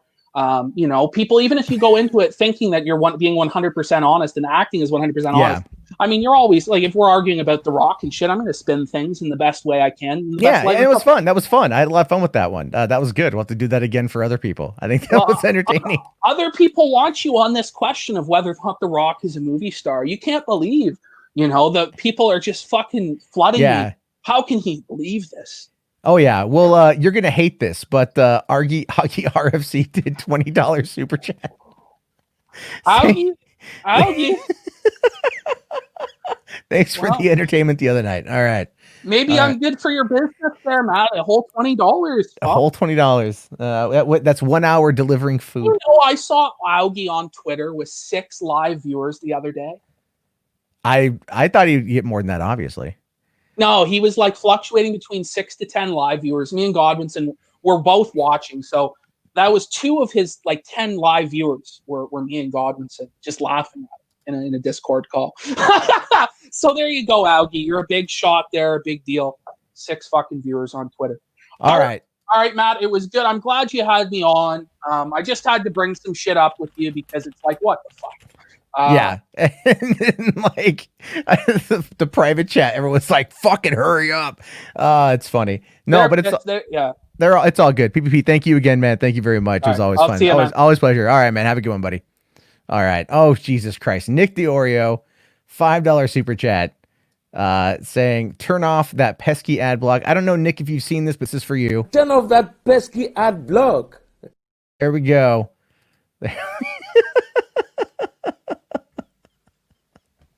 Anyway, that was fun. That was entertaining. PPP is a good guy. We disagree on a few things, but he's I appreciate him. All right. Let's see. Okay, we've got a full room of people. Let's dive right in. All right. What's going on, Biohazard? I know you've been waiting a while, man. I'm sorry. Don't worry about it, man. Like it is good PPP came on and you had your discussion. I'm sorry, but I have to agree with PPP that The Rock is definitely a movie star. If you have I have like a 9-year-old kid, and she watched a lot of The Rock movies like Moana. She watched Tooth Fairy. She loved this guy, man. So for children out there, for sure, man, you can't tell me that this guy ain't a fucking movie star. Like maybe in a highbrow, sophisticated way, he's not, but like he has a market and he's fucking selling. So I don't know what you mean. Well, I at any point in time, I did not say that he wasn't profitable and that he wasn't popular. All right, like it was simply all about his career choices. Yeah, well, like when I think of like insane popular movies, like I don't think The Rock. I don't think that he's like like that high caliber. But like when it comes to like children and shit, it's like Adam Sandler when you're a teenager, but for kids, right? So like he's getting a lot of people that like it, right? Yeah, I still like Adam Sandler movies. So maybe I just never grew up. Well, clearly I never grew up. I'm sitting in a room with the Millennium Falcon rug on my wall. I'm not even kidding you. I've got a Millennium Falcon rug on my wall. I believe it. It's awesome. Okay.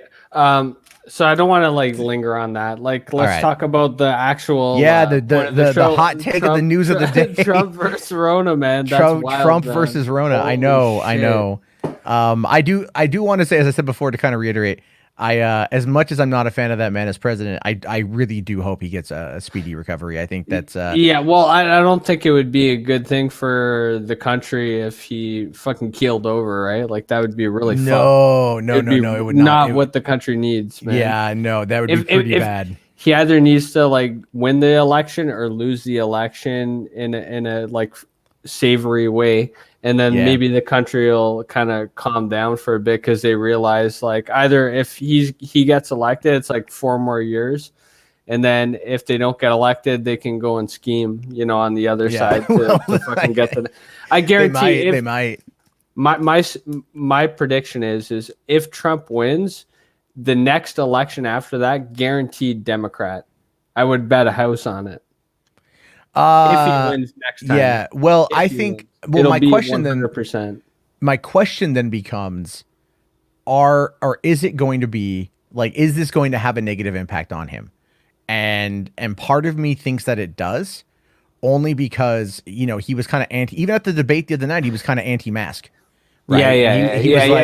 He was like less business. Yeah, and then it's like no one wore masks, which was something that like everyone saw. Like no one wore masks on stage, or his people. From and all then of Hope his Hicks, fucking rallies and shit. Yeah, and then like masks. he caught it from Hope Hicks, who has been a trusted advisor, and it's like she was with him constantly. So this is going to put him in a bad place. Plus, I mean, like physically speaking, he is overweight. He is in his early 70s. Dude, I guarantee, man, like they're gonna do whatever they have to do. They'll inject Lysol into his lungs and fix him. I did see a lot of that what people were talking about. Like, have you tried just injecting some bleach in your veins? I'm like, oh, come on, guys. Well, like, that's a little far. That's the thing I fucking hate about this. Like, as soon as I saw the report, because I was having dinner before I decided to jump on, and because I got home late, and then I'm like I'm reading Twitter as I'm eating my sandwich, and then I just see like every fucking leftist I know just like complete fucking dickhead take after dickhead take. Yeah. And I'm like, look, just want to see him burn. I'm all like, I could sit there and say a dickhead thing too, right? Like, it wouldn't be hard to come up with some kind of comment. It wouldn't be hard. But it's like, again, you cannot sit there and put yourself as the higher moral party and not act like that. Yeah. Like you can't sit there and go like, well, we're better than you, but you got COVID, 200,000 people send their regards, like that shit. Again, I just can't allow myself personally to do it. I'm telling you, if he fucking keels over from this shit, man, the country's going to be on fire, man. Yeah. No, that's what I'm afraid of too. I mean, so he needs to pull through. He needs to fucking hold it together. Otherwise, like, it's going to be fucking big problems, man, for sure. It's going to be crazy to see what happens next. I literally have no idea. You should let the next person on, man, because I know they want to get on it, and I'm cool to back out now. All right, man. But we had a good talk. We'll talk again soon. All right. Thanks a lot for coming on in, Biohazard. Have it going, dude. All right. Ryan Hartwell, $5 super chat. Thank you so much, man. I wouldn't wish COVID on my worst enemies, but I can't say I'm surprised either. I was like looking at how he's been acting and everything with all that, with the no masks and the no social distancing and the rallies, and like Herman Cain dying because of catching COVID at the Ohio rally, not wearing a mask. And then like that not even coming up at the debate the other night, which it should have come up at the debate.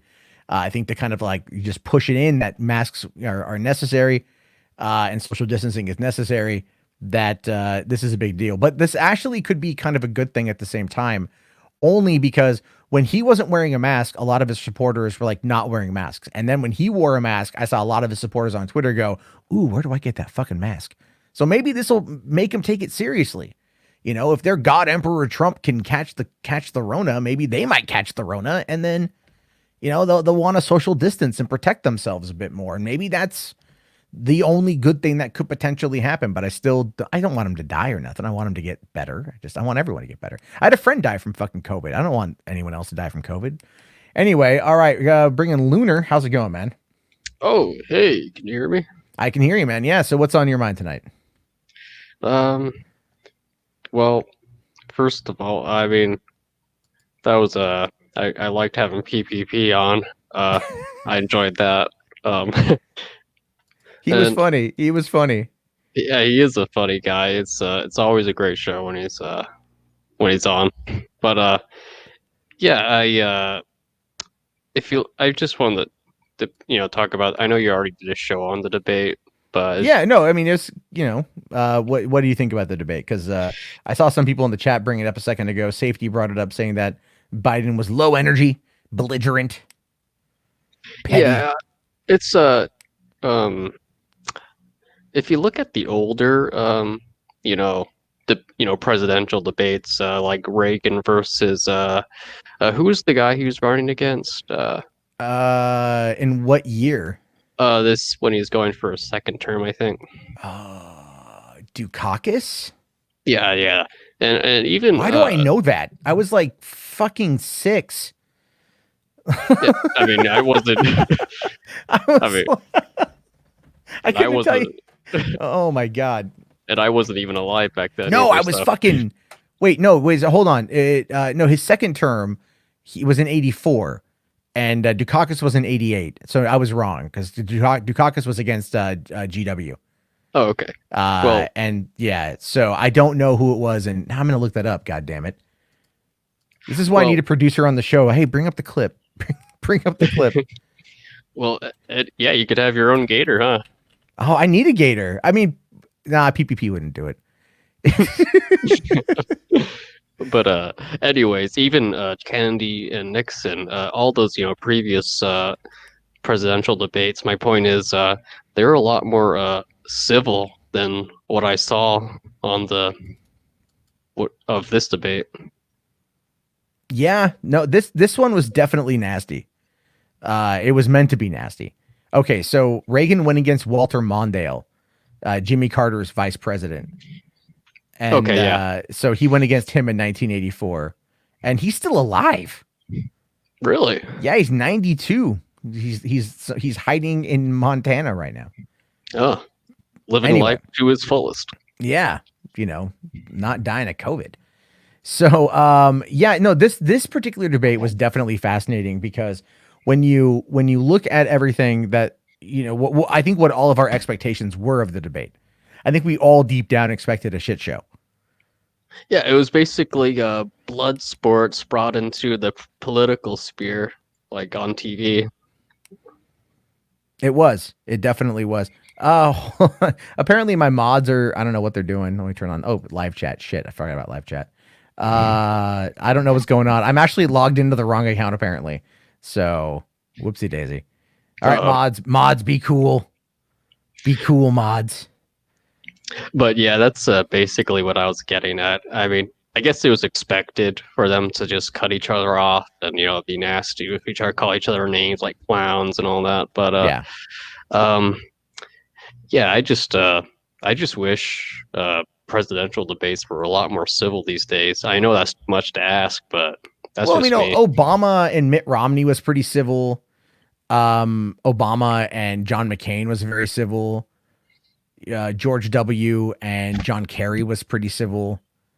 So it's like this was different because of how things are. This is different because of the personality that Trump has. And I don't think he would be acting the way that he's acting if he didn't think he was losing, to be honest with you. Like, I think he knows that the polls are not working in his favor and that, he needed to make a big show of it. And the problem with it is that Proud Boys comment and the not denouncing white supremacy, and again, look, I just want to make a quick point because I got into today on Twitter quite a bit over this thing. I don't give a fuck if you say that he's denounced it 7 times before. When you're on the fucking presidential debate stage and the whole country and like the world is watching, fucking denounce it. Say a 3-letter yes and be done with it. But the fact that he didn't do that is what everyone is holding up on. Never mind these Melania tapes that dropped today. Like, holy shit, those aren't that bad, but it doesn't put her in a good light. Did you hear about the Melania tapes? No, I haven't. CNN got their hands on her former assistant, I think, or a friend or coworker or something, had recorded Melania talking about Christmas and like Christmas decorations. And it was just like, she was venting, but it's not a good look for the first lady to vent and to be caught talking about like the child separation thing and like her trying to get one of the kids back with their parents, which I think was okay, but she couldn't because of the red tape from the law, but none of the liberal media picked it up and she didn't take the story to Fox. So but she wanted the liberal media to pick it up and they didn't, and that pissed her off. And she didn't even take the story to Fox. So it's, Again, politics at play is really terrible. Yeah. Well, anyways, before I head out, there's this guy named Tonic. He's been wanting to get on, so yeah. I'll leave and let him on. It was good talking to you, Matt. I enjoyed the PPP segment. I'll bring him back, although I don't think he probably will. He might. Yeah. So it's all good, man. Yeah. All right. Have a good night. All right. Thanks a lot, man. Okay. Let's see here. Proud Boys and BLM did a press conference together denouncing white supremacy. One voice. What the fuck? Yeah, whatever. Hold on. I was sent the screenshot of what Sean had said. So I'm fine with him being, look, man, you know, I get it if you want to like make jokes and shit, but that's going to hurt my channel. So fuck off with that. Anyway. All right. Okay. Tonic. I see you here. You've been here for a while. Okay, now I got my mic ready. Okay, hello. How's it going, man? Oh my god, I'm getting to talk to you. Holy crap, I've been following you forever. I'm so sorry. I'm not a fun person to follow. Shut the fuck up, Matt. Like, I'm gonna tell you that right now. You are way too hard on yourself, and oh my god, you take everything too seriously. You need to fucking stop. I do take things seriously. I do. You are the worst about that. You are worse than me. Oh my god. You know what? Face to face time. Here's me. Hello. I am Sonic the Cloud Fox, I guess. Do you realize? I like your hat though. Oh, thank you. It's $20. I can send you the link. So anyway, dude, I literally have a website with my legal registered name telling people that I'm a furry pedophile. You realize I'm not that, obviously, dude. I am like a normal person, but dude, I have gone through all your shit. People have sent pieces to my house. They've done everything but swap me within the matter of a week. And you're sitting here like I watch you cry and shit on all the time. I'm like, dude, I have been through the gambit on this shit.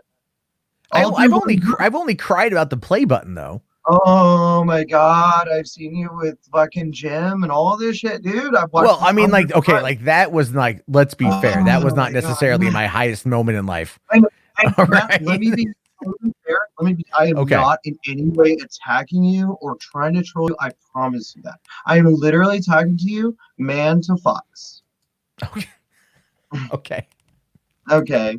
Now sorry, no one has ever said that to me like that before, so it's just it's the first time for me, so I'm oh, I guarantee, sweetheart, you'll never meet someone like me again. But that being said, I just started on here like 2 months ago, but I am up 353 subscribers, so that congratulations. Is I know, like I'm getting up there, and the way I've been doing that is the Juggalo community. So like I've been a very active member of the Juggalo community forever, but it's been even more fun because it turns out a lot of them are homophobic.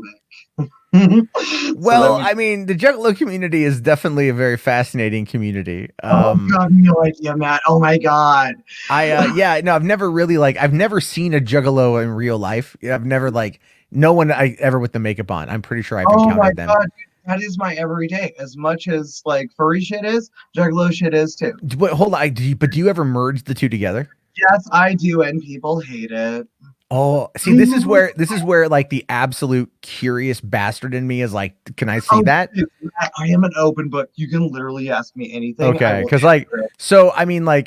obviously, that's such a weird combination, furry and Juggalo. You don't think they would go together, right?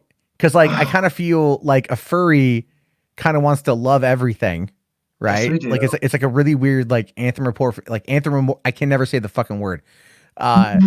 Anthropomorphic. Thank you. Like an anthropomorphic hippie. There we go. And then whatever the fuck a Juggalo is, which is Juggalos do get a bit of a bad rap. I will admit, but there are a lot of fucked up ones. But what really turned my mind on the Juggalos was watching that documentary American Juggalo. Wait, hold on, Matt. I want to point out. Look at your chat right now. Oh my god! See, this is what they do when I wag my tail. They stay home. Come on, look, hold on here. When have any of you ever encountered a Juggalo furry on a stream? Oh, it never happened. That's all I'm saying is this is why they're flipping their collective Lunar Octopus says Furgalo, right? I mean, a cat here says furry Juggalos, yeah, they go together because they're both misfits. That makes sense. Yeah, pretty much. Oh my god, people don't even realize that. No, Matt. Oh my god, I have sat here and rattled so many cages of like people that are actually prolific within the Juggalo community. I've even got CPN, Child's Play Ninja, sitting at 1400, who has chats of like 126, just coming into my show as a regular. It's because I set up these crazy interactions where they can just set up normally in a channel that they don't have to take responsibility for. Well, yeah, I think a lot of people actually kind of do that. They like to go to where it's not going to impact them. I created. Okay, see, dude, Matt, you were in Internet Blood Sports. Okay, I am literally recreating that bullshit within Juggalos on my own fucking channel effortlessly. So, okay, so you are. Wow, this is kind of crazy. Okay, so you are taking the concept of internet blood sports. Oh, and, fucking completely. And you are taking that idea to Juggalos. Now, are they also other Juggalo furries, or are they just Juggalos? No, they're just Juggalos. Okay, so there's no hybrid action chimera shit going on. Okay. I would say my core audience aren't really even Juggalos, because the thing is, the people that are like hardcore Juggalos or whatever, dude, they're kind of fucking really stupid. Like, it's ridiculous. There's an entire studio that sat here. They made this logo for me. You see this? I didn't do this. I made it. I did the coloring and shit. Dude, the studio helped me out. There was an entire studio and shit backing me. Shit, you not. You know what I did? Walked away from that shit. Okay, I brought you up full screen to see what the logo is. Okay. Oh yeah, no. So yeah, you will never believe. Okay, for me, it's like I just never like I can't get into the furry thing. Like, just nothing about that appeals to me. Maybe I'm just too much of a normie. Trust me, Matt. It's okay, but now, do you ever go to conventions? Like, do you ever go to Vancouver? Yeah, well, no, I go to Midwest because that's okay. I will say this though. Vancouver is the funniest goddamn name I've ever heard in my entire life. It is such a funny pun. You got to think, Matt. We have our own lexicon. We're gonna fucking fur it up however we can. This, and yet, I know Phantom Organization's a furry, and he's not here right now. He was here earlier, but he's gonna be so pissed. No. That's what's so funny is watch the actual people who like actually matter start to laying into me. The people who have been laying into me are fucking nobodies. So that's what makes this so fucking rich. Yeah. Essentially, Matt, I got doxxed by fucking nobodies. Same here. Oh my god. They found me 5 years ago. So I'm really curious about this whole fucking Juggalo IBS thing. So like, how does it like? Is just standard rules apply? I'm assuming. Right? What the fuck are you people talking about? Well, because you said that you're kind of doing the internet blood sports with Juggalos. Oh yeah, okay, IBS, internet. Yeah. Juggalo IBS. That's what I gotta get my anagrams right, especially if you guys are throwing me ones. I'm a bit dyslexic, so you gotta give me a minute. Sure. So Juggalo internet blood sports. Oh my fucking god, dude. Okay, here's how it happened. Let me explain. Oh my god, I can't believe I'm getting talked about this. Like, to you of all people, Matt. Oh my god. This is honest to God. What PPP was all like, your show's boring. Like, dude, this shit's fucking funny. No, so like, I will bring your show to life. I will literally like sit there and fuck the corpse until it's animated like a puppet. But like, anyway, so how I've been working this is I literally started pissing people off in the community because I started treating this entire streaming platform like it was a fucking game. Where it's a real life thing to other people, it is literally just an MMO to me. So I would set up these interactions and I would call them boss fights. I would literally put the labels in there and everything, and even put classic Final Fantasy music behind them as we fucking interacted. It's fucking gold. So a couple times we've gotten some pretty good scuffles. We've even revealed 2 fucking pedophiles in the community. Well, and then you excised them, correct? We fucking, we just made them look like shit. Like, we called them the fuck out and told them exactly who the fuck they were. Human fucking garbage. Oh god, they got put in their place. Oh, pieces of shit. Well, yeah, but then I'm hoping that someone alerted the authorities. That's the thing. We don't need another Andy Worski situation here. Okay, with one of them, straight up, I am to the point where, like, yes, authorities should be called because he's just doing revenge porn shit like that, and the fact that he's stealing our shit is like, he's not even allowed on my shit anymore.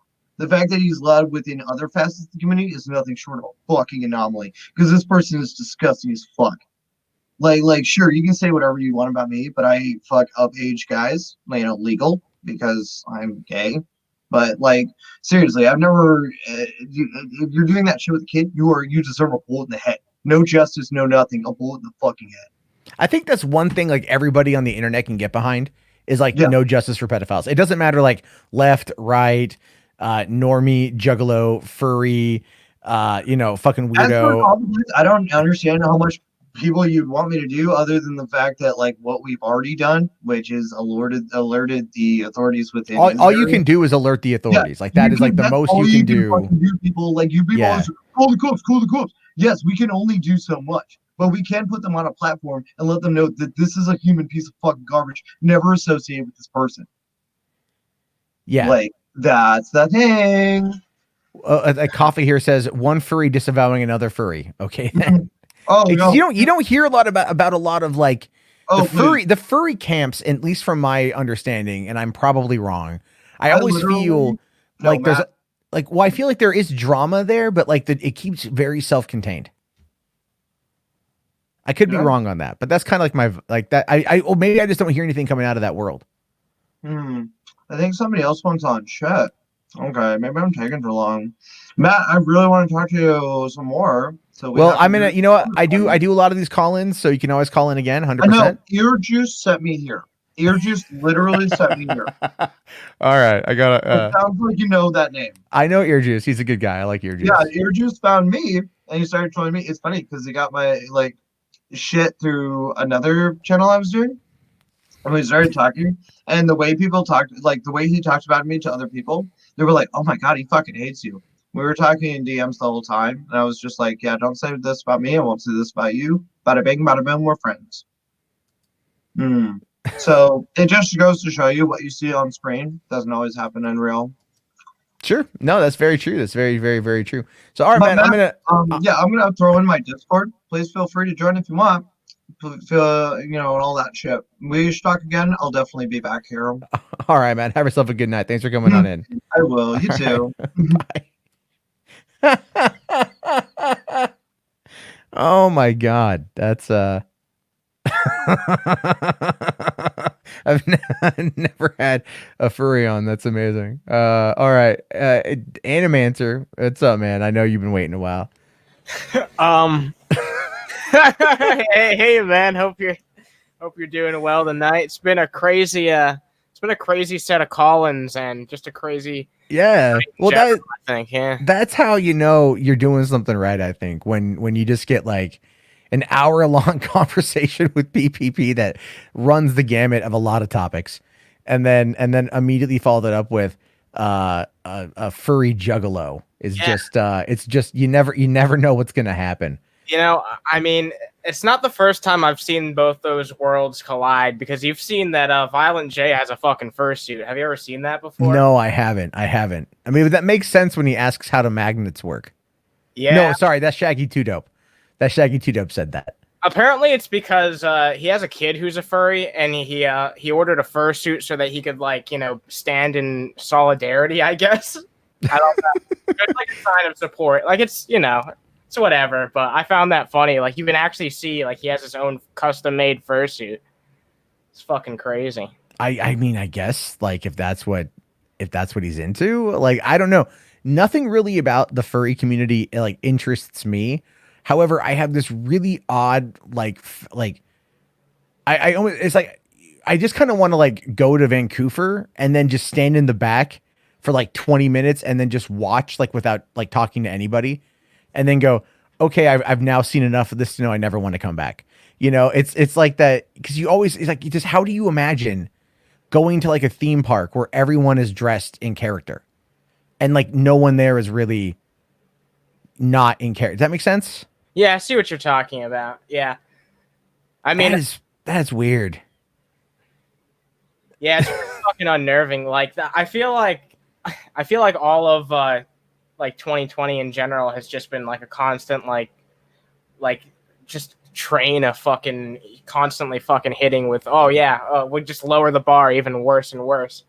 The first thing that I heard about when I was fucking thinking about okay, Trump's gonna have this virus, what could potentially happen, and the worst case scenario, which wouldn't even surprise me at this point, is that he actually does end up winning election, and passes away like 2 months in, and then we get 4 years of Pence.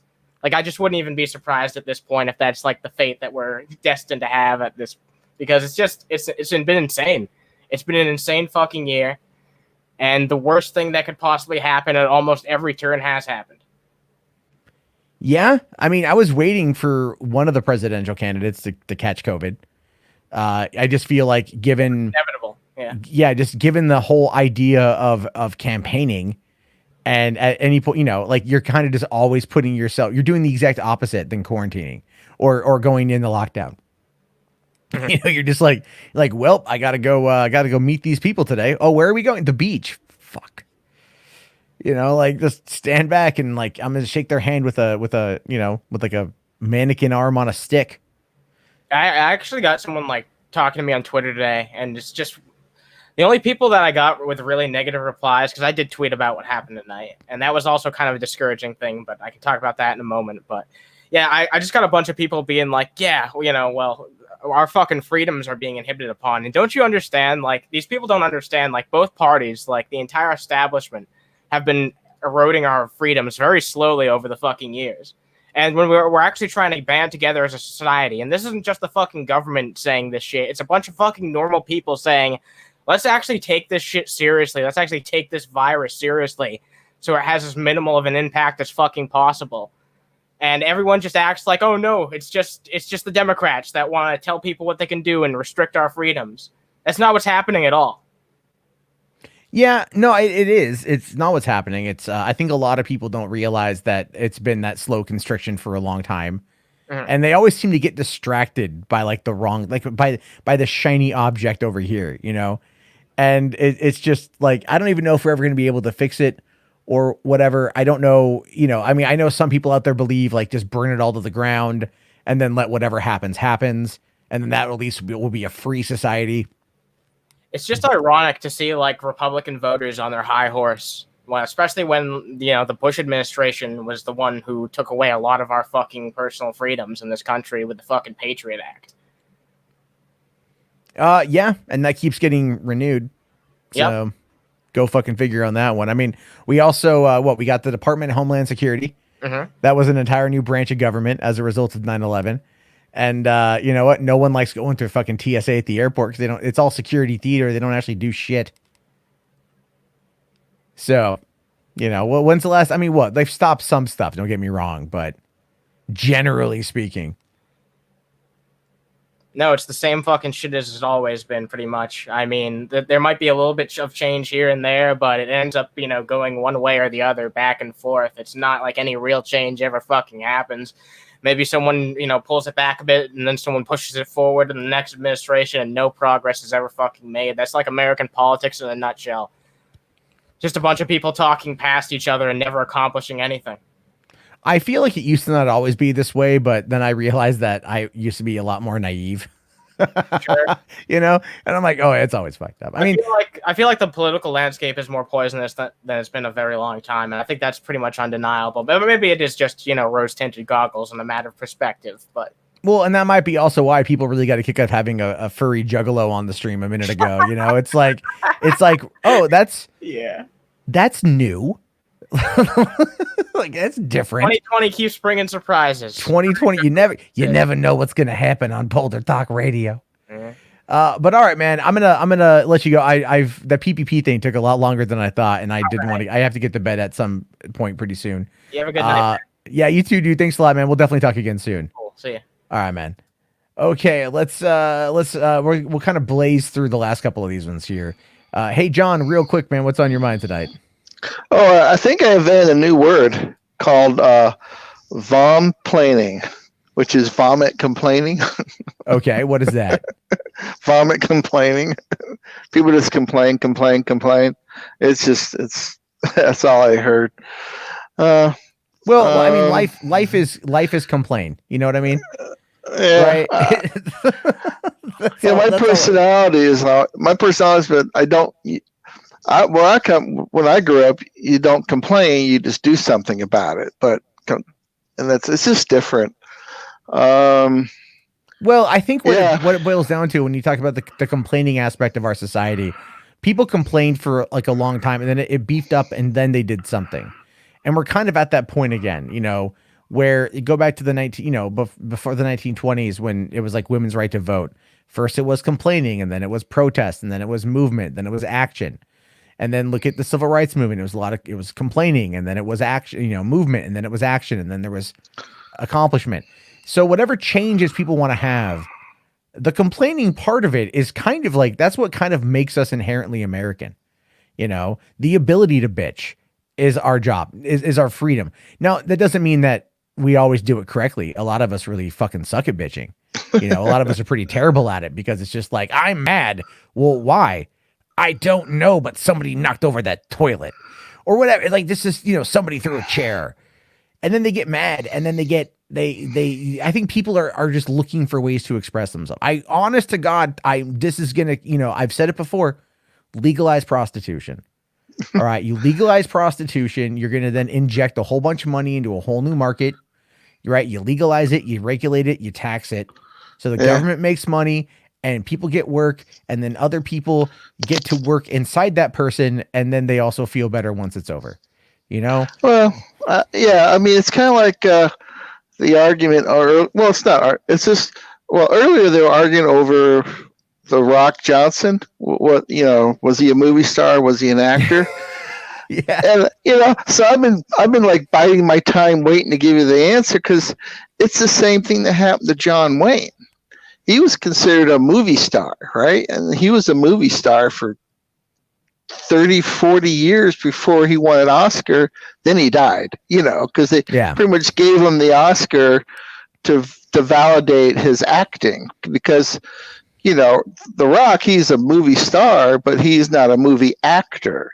And that's the difference between the two. An actor has a shot at winning the Oscar. A movie star has no shot at winning the Oscar. I have a feeling that given The Rock's popularity and ultimate prowess, I fully see him winning an Oscar at some point. Yeah.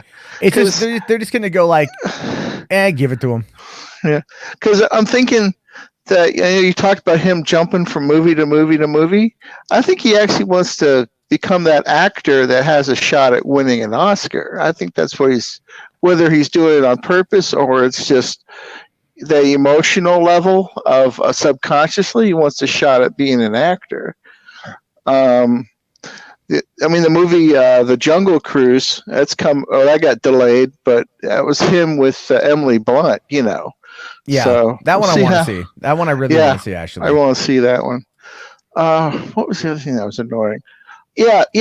See, and that sounds terrible, but I believe what comes around goes around. So when when Trump, got the COVID, I'm like, well, he deserves it because look what he did, Now, I won't say he should die, but I think he came around and got to him, because there's a lot of data showing that the super spreader events of his rallies are people getting infected in all the states that he's going to. I mean, that's just a terrible thing, And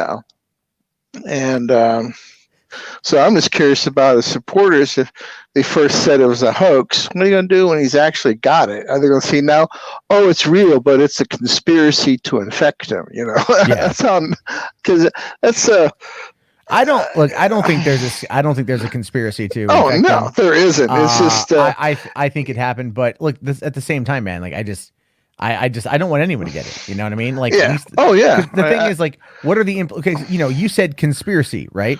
So take that tinfoil schizo theory, and then actually apply it to the to the people on the internet that might be crazy enough to believe it. So all someone has to say is like, oh, this is just this was a plot by liberal Democrats in order to get Trump sick. So they had someone, get cough on him at the debate or something.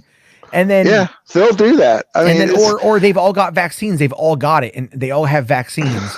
So only Trump is going to get it, and it's just a way to further delegitimize the election. Like, that is the kind of thing that they will run down that train of thought with. Oh yeah, yeah. So it's a rabbit hole, It really is. But they'll jump into it both feet. I just don't want to. I just don't want to give it any fucking oxygen, man. Like. I hear you. Like, I don't want to give it any oxygen. I don't want to give it any time. I don't want to give it any of that stuff because all things considered, it's like all it does is it just makes people crazy. Yeah, and then they're just going to start thinking crazy, and we don't need any more of that shit right now. Oh no. Well, I mean, in the apartment complex I live in, we had like it's 100 units, all facing outside, and we had 6 people carted away for COVID. A couple of friends of mine have died, Yeah. So it's a terrible thing to get. I'll tell you that right now. But the sympathy for the president, nah, I don't have that. It's like, well, comes around, goes around. Well, I don't know, man. Maybe it's just me. I don't know. I just like. Oh, it's okay. Yeah, well, I mean, because I'm older, Well, yeah. So. Well, I mean, I do food delivery. I work with the census. I talk to people. I interact with people all the time. I'm out there, and I don't, like I've seen people. I talk with a lot of people, different reasons, and like different people that aren't on the internet, aren't in this shit, and they're scared. They're worried. Oh, yeah. I mean, and yes, I want Trump to take this shit more seriously. I wanted him to do more. 208,000 people dead. I mean, Yeah. It's like, yeah, that is partially his responsibility. And now maybe in this moment, he will look back on that and he will reflect upon that and it will change him. Like, like Ebenezer Scrooge in the fucking, a Christmas Story, whatever the fuck it's called. I forget now. I'm tired. Well, yeah. Oh, yeah. It's just, well, there's different. To me, I always believe there's different kinds of humans, different ways of thinking. And there's a group of people that think based on rejection and justification of their beliefs. If it's not what they believe in, they reject it no matter if it's the objective truth. Then they rationalize for what they're rejecting. It's like a fractal argument. They'll start one point, shift to another point, shift to another point. Yeah. It's a fractal argument. But I'll let you go because I know there's a lot of people waiting in line. But right, The Rock Johnson, he's a movie star, but he's not a movie actor. All right, that's your take. All right, John, have yourself a good night, man. All right. Thank you. Okay. Vzok, I know you've been waiting a while. Appreciate you holding on. Welcome to the show. Hey man, how you doing, dude? It's been an interesting day. It's been a very interesting day. Yeah, the thing I want to talk about is real quick, but before that, okay, when I talked to Tonic in the chat, while you and PPP were talking, I thought he was gonna be a way different person than who the fuck he came out to be. I saw that there was like 150 private message chats that had happened during that time we talked, and I was like, holy fuck. And then I saw he wanted to talk. I'm like, oh, okay, like I'll let him on. He seems like he's in a hurry. And let's be fair, that was definitely something interesting. Definitely. Like I said, he was not who I was expecting a single bit. Not that I have anything against furry, gays, or juggalos. I mean, shit. I used to listen to ICP back in the day. There's some fairy characters that are actually looking pretty good. And fucking, what else was he? Oh yeah, gay. I mean, shit. There's some cute ass dudes out there, man. I don't give a fuck. But like, how progressive of you. I know, right? Jesus Christ. Especially here in California. Holy shit. But anyways, enough about that. About the Trump and COVID thing. Yeah. It's not necessarily what got me interested in this. Not necessarily him getting COVID, but I'm not sure if the things are there anymore. But if you go on Twitter and like see like the tweet where like he's saying like, oh, me and first like Melania are COVID, we're gonna get through this and shit like that. The replies to that were just some of the creepiest shit I've ever seen. Yeah, it was either sucking his dick or wishing he was dead. No, that's not what I mean. I mean like legitimately creepy shit. Like there was like satanic writing and like pictures of like demons and shit.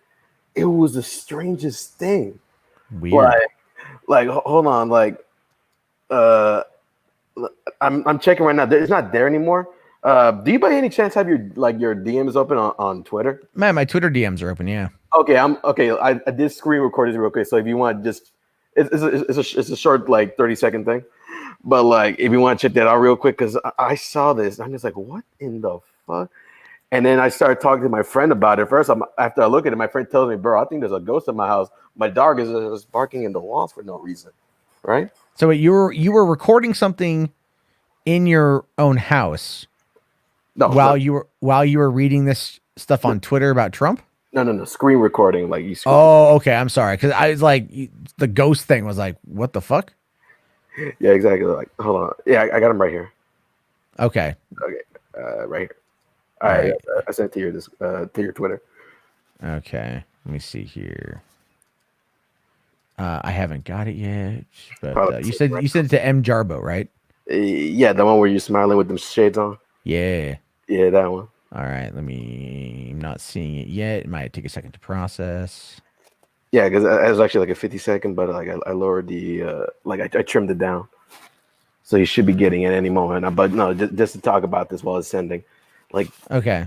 like So give us a lead in for what this is. Like, all right, this is so you were screen recording the replies to Trump announcing that he had Rona. Because I saw this. Oh, it's sent right now. You can check it right there. Like it's just like an endless thread. It's not there. Well, I mean, the guy's got 80. You know, he's got like 80 some thousand followers on. Or 80 million followers on Twitter. Hey, well, like no, there's all these people came out of nowhere. Like, you want to check that out? Yeah, there's a lot. Hold on, let me. All right, hold on. I'll bring it up on screen. I just have to do something real quick to make sure we get it. Oh yeah, I can. Yeah, I gotta like protect, your stuff and protect my stuff and everything. All right. So let me just do that. And okay. I know. I really would love it if StreamYard would okay. So this is the video you sent me. Yeah. All right. So it's a little bit unfortunately pixelated. It should pick up a bit. Yeah. No. So this was from the responses to Trump. Yeah, the entire thread for like the last like 2 hours ago. This is all it was. Just this. Like, it's all this weird shit. It looks like the same. I mean, what the fuck? I know, right? Teletubbies are fucking weird, dude. I know, right? Like, I just seen all this stuff. Oh, one picture freaked me out. This one right here. I was like, ugh. Oh, that looks like Sam Hyde, but as a pig. I know. Oh, maybe that's what that is. Like, I just see. Then you see like no more replies, but then you see this. I saw one, and I know this one freaked me out a little bit. I saw like a baby. You're about to see it right now. Like, yeah, right there. It's like, what the fuck? Wait. Oh, did you go back up to it at all? Because like that. Yeah, I did. Go back. Hold on. Okay, so right that if I, all right, it's trying to. What the fuck is that? Okay, so that looks like a baby doll in the snow that's been pissed on, or like maybe melted. But what I'm more interested at is like, what is that? What is that font? What is that? Or what is that text? I tried to go on like the translate thing. It said it was something called like Arabinum, like some language I never even heard of. Like, I never heard of this language in my life. Like, so I heard people say like, "Oh, it's from Ethiopia," but I'm like, I fucking doubt that shit. But fucking, it's just some strange like language. Definitely not Hebrew. Definitely not Latin. Something else. Yeah, I don't know what the hell that is. I mean, that's weird. And so me and my friends saying like, bro, like these people just put like a fucking curse on Trump with this shit, and that's why you got it. Like, I don't know. I mean, like that image is kind of creepy. Yeah, one is. And then like, what the fuck is that thing? I don't fucking know. Kind of looks cool, but I don't fucking know. Then you have some of these weird photos, whatever. What is that? Like a bunch of like a floating kids outside of an old house. Pentagram. Well, I mean, that's a pentagram it's a pagan thing. This is all pagan shit. It's a pagan language. Yeah, definitely. And we got that weird Obama picture right there. Oh yeah. That's creepy. The eyes right there. Oh yeah, it is. What the fuck, man? I realize how great this is that we're doing this like this late. So yeah, no, that's a creepy one. Holy shit. The Teletubbies one, that's weird. I mean, these are clearly all like, they're tweeting very similar things, and it's like very close together. So it's like, oh yeah. One thing that man should like translate for like the Google thing, saying like, oh wait, I think if you go back, there's like a translation, like a little bit more than that, like right there, like you see like right there. Yeah. Fuck. All right. Okay. So the English of it is, your sinful soul is beyond salvation, and you know no peace or pain. Only the cold of repentance is over, because your sins are greater than any mission. The end is near, the ships of sin. I'm like, bro. Obviously, I think pretty sure these people are just saying like, bro, you get what you fucking deserve. That's, yeah, let's see here. Turk February says it's Hangul. I don't know what that is. So I don't know. Cool. That's kind of wild, man. That's like creepy wild. But okay, I mean, let's weird shit you see on Twitter. This one's odd. I don't know what the fuck that is. Honestly, that looks like some gimp shit. Yeah. But I mean, look at this here. 1 minute, 2 minutes. I mean, these accounts are, tweeting at a relatively fast rate. Yeah, they just it just came like super fast in. I think that's the Sam Hyde. That's the Sam Hyde one, yeah. And it's all. I mean, this is a little bit. This was. Oh no, it's about roughly the same. That one looks Hebrew. Oh, here we go. So there's one. I don't know what this one is. Oh, I think that might be just a regular one, actually. Yeah, yeah, that's a regular one. It's like, yeah, may Jehovah heal them and keep them safe. And then this year's like, you're gonna die. You're gonna burn in hell. The goat god is gonna fuck you to oblivion. It's like, well, then you get both sides of the same spectrum. Yeah, it's all pagan shit. This is all pagan. That one's just an anime picture or a GIF. Yeah, well, that's evil enough in its own right. Yeah. See, then we get to like normal stuff right there, but then if you go a little bit more, we go right back into the bullshit. Yeah, man. Like, no, that was like the kid watching something. Yeah, you looked good. No, that was just no. I think that the very but then you got whatever the fuck that thing is right there. It's like a fucking goblin. Oh, there's a Telltale one again. Yeah, so there's they're reposting a lot of the same images. Well, I mean that weird demon eye thing up there is different, but and then I don't know what the fuck that thing is, but it's all pagan stuff, really. And piss baby. Yeah, and piss baby, absolutely. Well, you got to watch out. The worst thing you could possibly encounter would be the piss baby, 100%. Honestly. So that ends up being its thing. There we go. I just wanted to comment because I'm like, bro, this is just the weirdest thing. And then like, no, I just find fun when after I saw this shit, my friend called me up saying like, bro, like, I think the pretty sure there's a ghost in my house or some shit like that because his dog was just freaking the fuck out. I'm like, bro, why is all this creepy shit happening over Trump right now? Like, are the spirits disturbed that Trump is like got corona? Is this not part of like what fate decided? Like, I just started thinking about this shit. I'm like, bro, what the hell? So I just wanted to show you this because I just want to know that I'm not crazy, that this actually did happen. Well, I mean, you clearly recorded it, so it clearly happened. And I never really kind of dig into Trump's tweets, so that's fucking weird. I might start doing let's see. Ben Hinson here says, "Don't translate it for the love of Jeebus." I know the last I just rewatched the Evil Dead the other day, so we don't really need like something weird crawling out of the fucking woods because I live in the woods.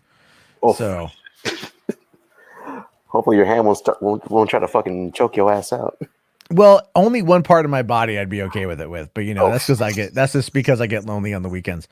But all right, man. Well, that's something to consider, and that's pretty much what I wanted to show. Yeah, no, I appreciate that. I'm just gonna kind of blaze through the last couple, and all right, man. Thanks for coming on, Ifyzok. Thanks for waiting. I appreciate it. Hey, have a good one, bro. Have a good one, man. All right. Okay, let's see. Kira, what's going on, man? Hey, Matt. Awesome to hear from you, dude. Yeah, thanks for coming back on. So I know you've been waiting a while, so I do kind of want to keep this super quick, try to wrap it up in the next 10 minutes because I got you and one more guy. Well, right. That's why I always kind of write some of these things down. Sure. Let's see. I am very, very sorry that you had to deal with all of that nonsense earlier with PPP and all that. I like PPP. No, I like him too. It's just like it's one thing after another. But anyways, no, I like him as much as anybody else. Anyways, yeah, and let's see. Do you think Pence is on the mend? Did Pence get COVID? Well, no. What I mean is, well, yeah, okay. That's a good point. First off, about Trump getting COVID, but no. Do you think Pence is going to come around in some way with all this? Do you think?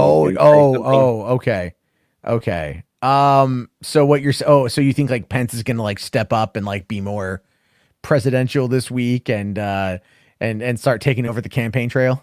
A little bit, yeah, I think so. That would be the worst thing they could do.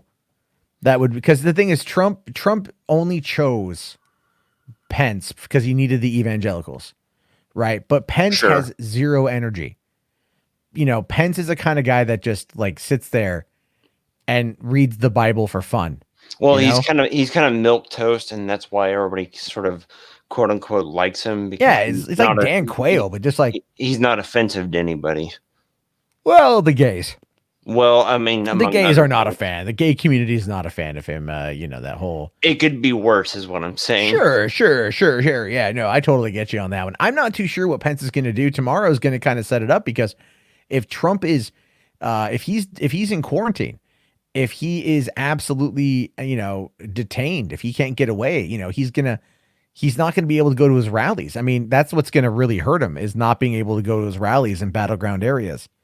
And if Biden moves into those places and starts really hitting the ground running while practicing, social distancing and wearing a mask and promoting the benefits of trying to look after yourself, because of COVID, that's going to be a big issue. And then also Trump supporters, he told them, go to the polls, get out there, go to the polls and vote. And if the president has got COVID, I think that's going to scare a lot of his people. I think that's the big thing. Right, Matt. And with this COVID thing, can we both absolutely agree that we should not wish death upon anyone? Yeah, That's 100%, man. It really bothers me that people are. Like, Yeah, it does. I mean, totally I get inexcusable. I get why. And like, it's just because it's, you get why. But I'm just like, man, I try not to wish death on anybody. It's like a karmic thing for me. Well, right, man. I mean, I got a French dip sandwich from Arby's after I saw a guy murder 2 little girls behind a dumpster. I'm just kidding. I'm not making a joke about Ralph. Oh, yeah. Behind the Arby's in 1998. That's right. Yeah, that Just poor girl. joking, We're just never going to get joking. justice for that family. Yeah, just joking. Disavow. Yeah. Soon that's probably going to be a reality, but it's just going to be with a coat hanger. And then everybody's gonna hate Matt for this because of something I said. Anyways, yeah, I mean, like, okay, a few more small things, like, first of all, why do people keep constantly talking about Polly? Like, didn't you do you know what Polly is? You said it was destroyed, right? Yeah, I don't know where it got destroyed by my cat. I thought, I was gonna say it was by one. My cat did the right thing. That cat did the right thing, and then she's actually unfortunately been missing for about 3 weeks now. So I don't know what happened to her. Oh, She I'm just sorry to kinda- hear about that. Yeah, I'm bummed because I love that cat. I keep hoping she's going to come back. She's more street smart than my other ones that came from the same litter, because we had 3 from the same litter, and I'm hoping that she just went exploring and got lost and will make her way back. She's very, she's smart. So I don't think she's dead, but I hope she comes back. So Well, right, yeah, I'm just saying, man. I wish people would, just leave that subject alone because it's stupid at this point to me. it's a meme. It's a meme. Well, you've already explained what's going on with this, so it's not like, oh, well, why is he hiding this? Why isn't he still bringing around this stupid little, polar bear? People like they like edgy humor, I think. Well, yeah, and it's not, and I just got to be, again, it's not funny. I just have to, like, it's not, and I think people like it because I'm so embarrassed by it. That's another factor too. People like it because they're just like, bring back Polly. I'm like, oh, fuck off, it's dead. And they're like, no, bring it back. What's the word of the day? And it's been a long time, and I still hear constantly, what's the word of the day? Speaking of which, did you hear about they're trying to bring back Rex Jones again onto the Oh, kill? I saw something about that earlier. I don't care. Why are they trying to groom a 17-year-old boy? That's my question. Just over and over again. It's Yeah. the same And stupid thing. Like, I mean, what's he got to bring to the table, really? Other than his dad. All there is they're just using him to get to Alex, right? And the thing is, I think he knows that, and it's just not going to work. Like he just doesn't care. He's just going to get drunk and they're just going to go hang out with a 17-year-old who's vaping and drinking Because, they want to be this is how you know that you're dealing with morons in their 30s. When they're like, we got to be around the 17-year-old kid whose dad's Alex Jones and vapes and drinks booze on stream. Because that's going to make us cool, you guys. Yeah, it's gonna get us a lot of money and all this other crap. It's just okay, guys, calm down.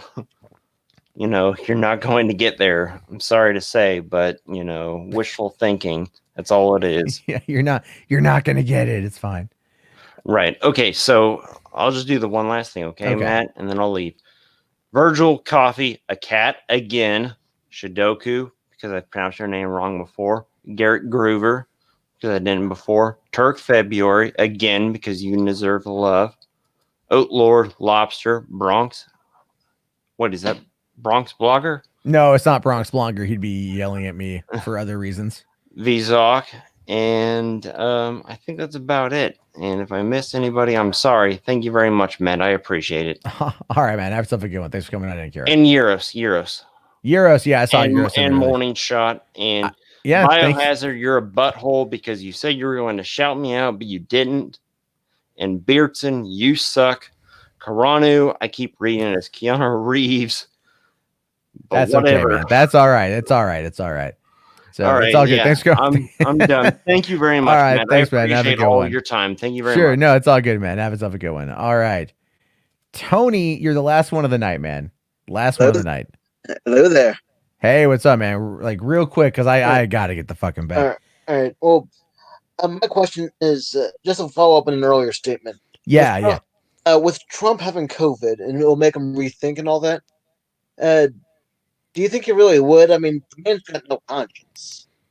I would like to think that in many cases, especially the way Americans operate, we generally don't tend to like respond to something until it impacts us directly. Like if we see a person who's homeless on the street, we might go, man, that sucks. And then move on with our day. But if we were homeless on the street, then if later on, maybe we'd want to like help people out if they needed it. Cause we know what it's like, it's not to say that we're selfish. It's not to say that that we're not empathetic. It's not to say any of those things. Cause I don't think we are. I think we are inherently good people, if I'm being honest with you. But what it really boils down to is that we are very much overrun with our own existences, our own lives. We have our own shit to do. And it's not that we don't want to help out other people. It's just that in many cases, we just don't know what it's like to be them. And because we're so fucking busy, we don't have any time to figure that out. So in the case, the reason why I say that in regards to Trump is because with Trump, he's been out there telling these people masks, they don't matter. Social distancing doesn't matter. So go with 15 people. It's going to go away. It's going to go away by April. It's going to get warm. It's going to go away. 208,000 people dead. Over 7 million cases. It's like you can't deny the reality of the situation. And he has lived in his bubble. And he's the president, which it's so fucking weird that he's got a bubble like that. But he's lived in that bubble for as long as he has. And now that bubble is absolutely burst. And now he's going to be faced. And this is just true, guys. He's 73, I think. 74. 74, sorry. 74. He doesn't exercise. He eats pretty terribly. He might be in good physical condition based upon what the doctors have said. But at the same time, this could impact him. This is something that kills elderly people. He is elderly. And and if he survives it, it could have long lasting repercussions to his body because that's one of the things that happens. It can permanently alter your body. And that's going to be the thing. Trump getting COVID. It's my take on it, as tragic as it is. And it is tragic. This right here is enough to end his presidency, I think, for a lot of people. And this is like, I think this is the moment when I think a lot of people are going to realize he's not going to win re-election. I don't think it's going to bring a massive sympathy to him. I don't see it happening. I don't see people rushing out to hold candlelight vigils in front of the White House to honor Trump. Of course, I don't want people to be petty or vindictive or apathetic. Absolutely, empathy is key. But let's be real. This shit, it could potentially kill him. And I don't want that. but that could be the reality of it. And then it's Pence, and there's no way Pence is going to win. And then of course, I mean, it's just like, if it gets to be that point, Trump could, I just don't see this being good for him in any way. So Yeah. I'm not saying he's dead yet, Jax. I'm saying this could be like a big issue. And do you think that he could potentially be playing it up just to get an attempt to get reelected? Hey, I don't have COVID. I've thought about that too, right? I've thought about that too. Like it's a final bid for sympathy, like it's a final bid sort of thing. Or maybe he's hoping he catches it, or maybe they're saying he's caught it, and then he can. This is all a theory, by the way. I don't know if this is any true, but he could say that he's got it, and then he recovers from it, comes back stronger than ever, and it's an underdog story, so to speak. And then he comes out and he just knocks these rallies out of the park, and he just bodies Joe Biden in the next couple of debates, and he ends up, it reinvigorates his base. But I don't know, man. So Pelosi's going to become if Pence gets sick too. That's true. That's very true. That is, yeah. Oh God, that would be weird, wouldn't it? President fucking Pelosi for a couple months. Oh.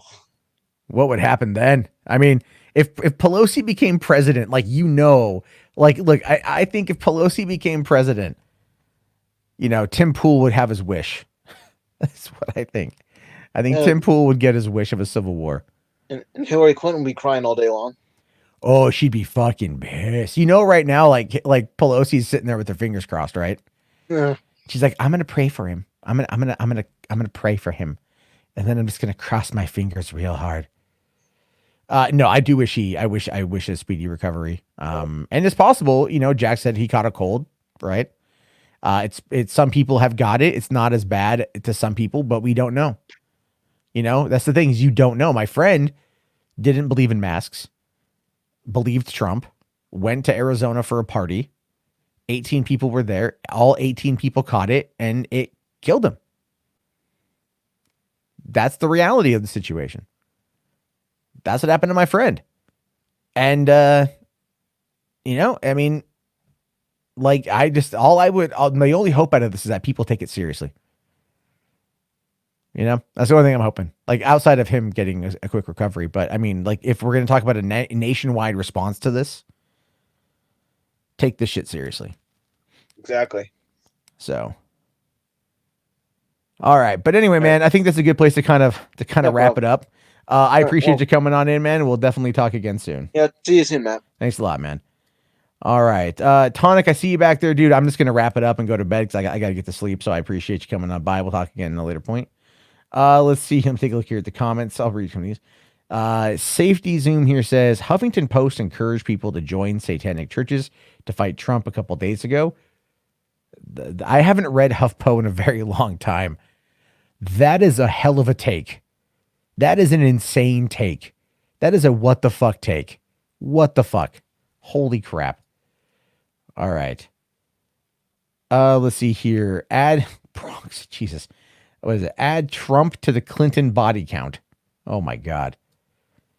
Oh my God. Well, that's not okay. That's not context necessarily to the satanic tweets. I mean, unless they all can link back to HuffPo articles. Let's see here. If Pelosi becomes president, you would catch COVID on purpose. I'm going to ask for pics. That didn't happen. If Pelosi becomes president, you got to come back and showcase, send me a picture of a positive test. There, that's it. Because if you're going to sit there and go, it's all propaganda, then that's the bet. So let's see. All right.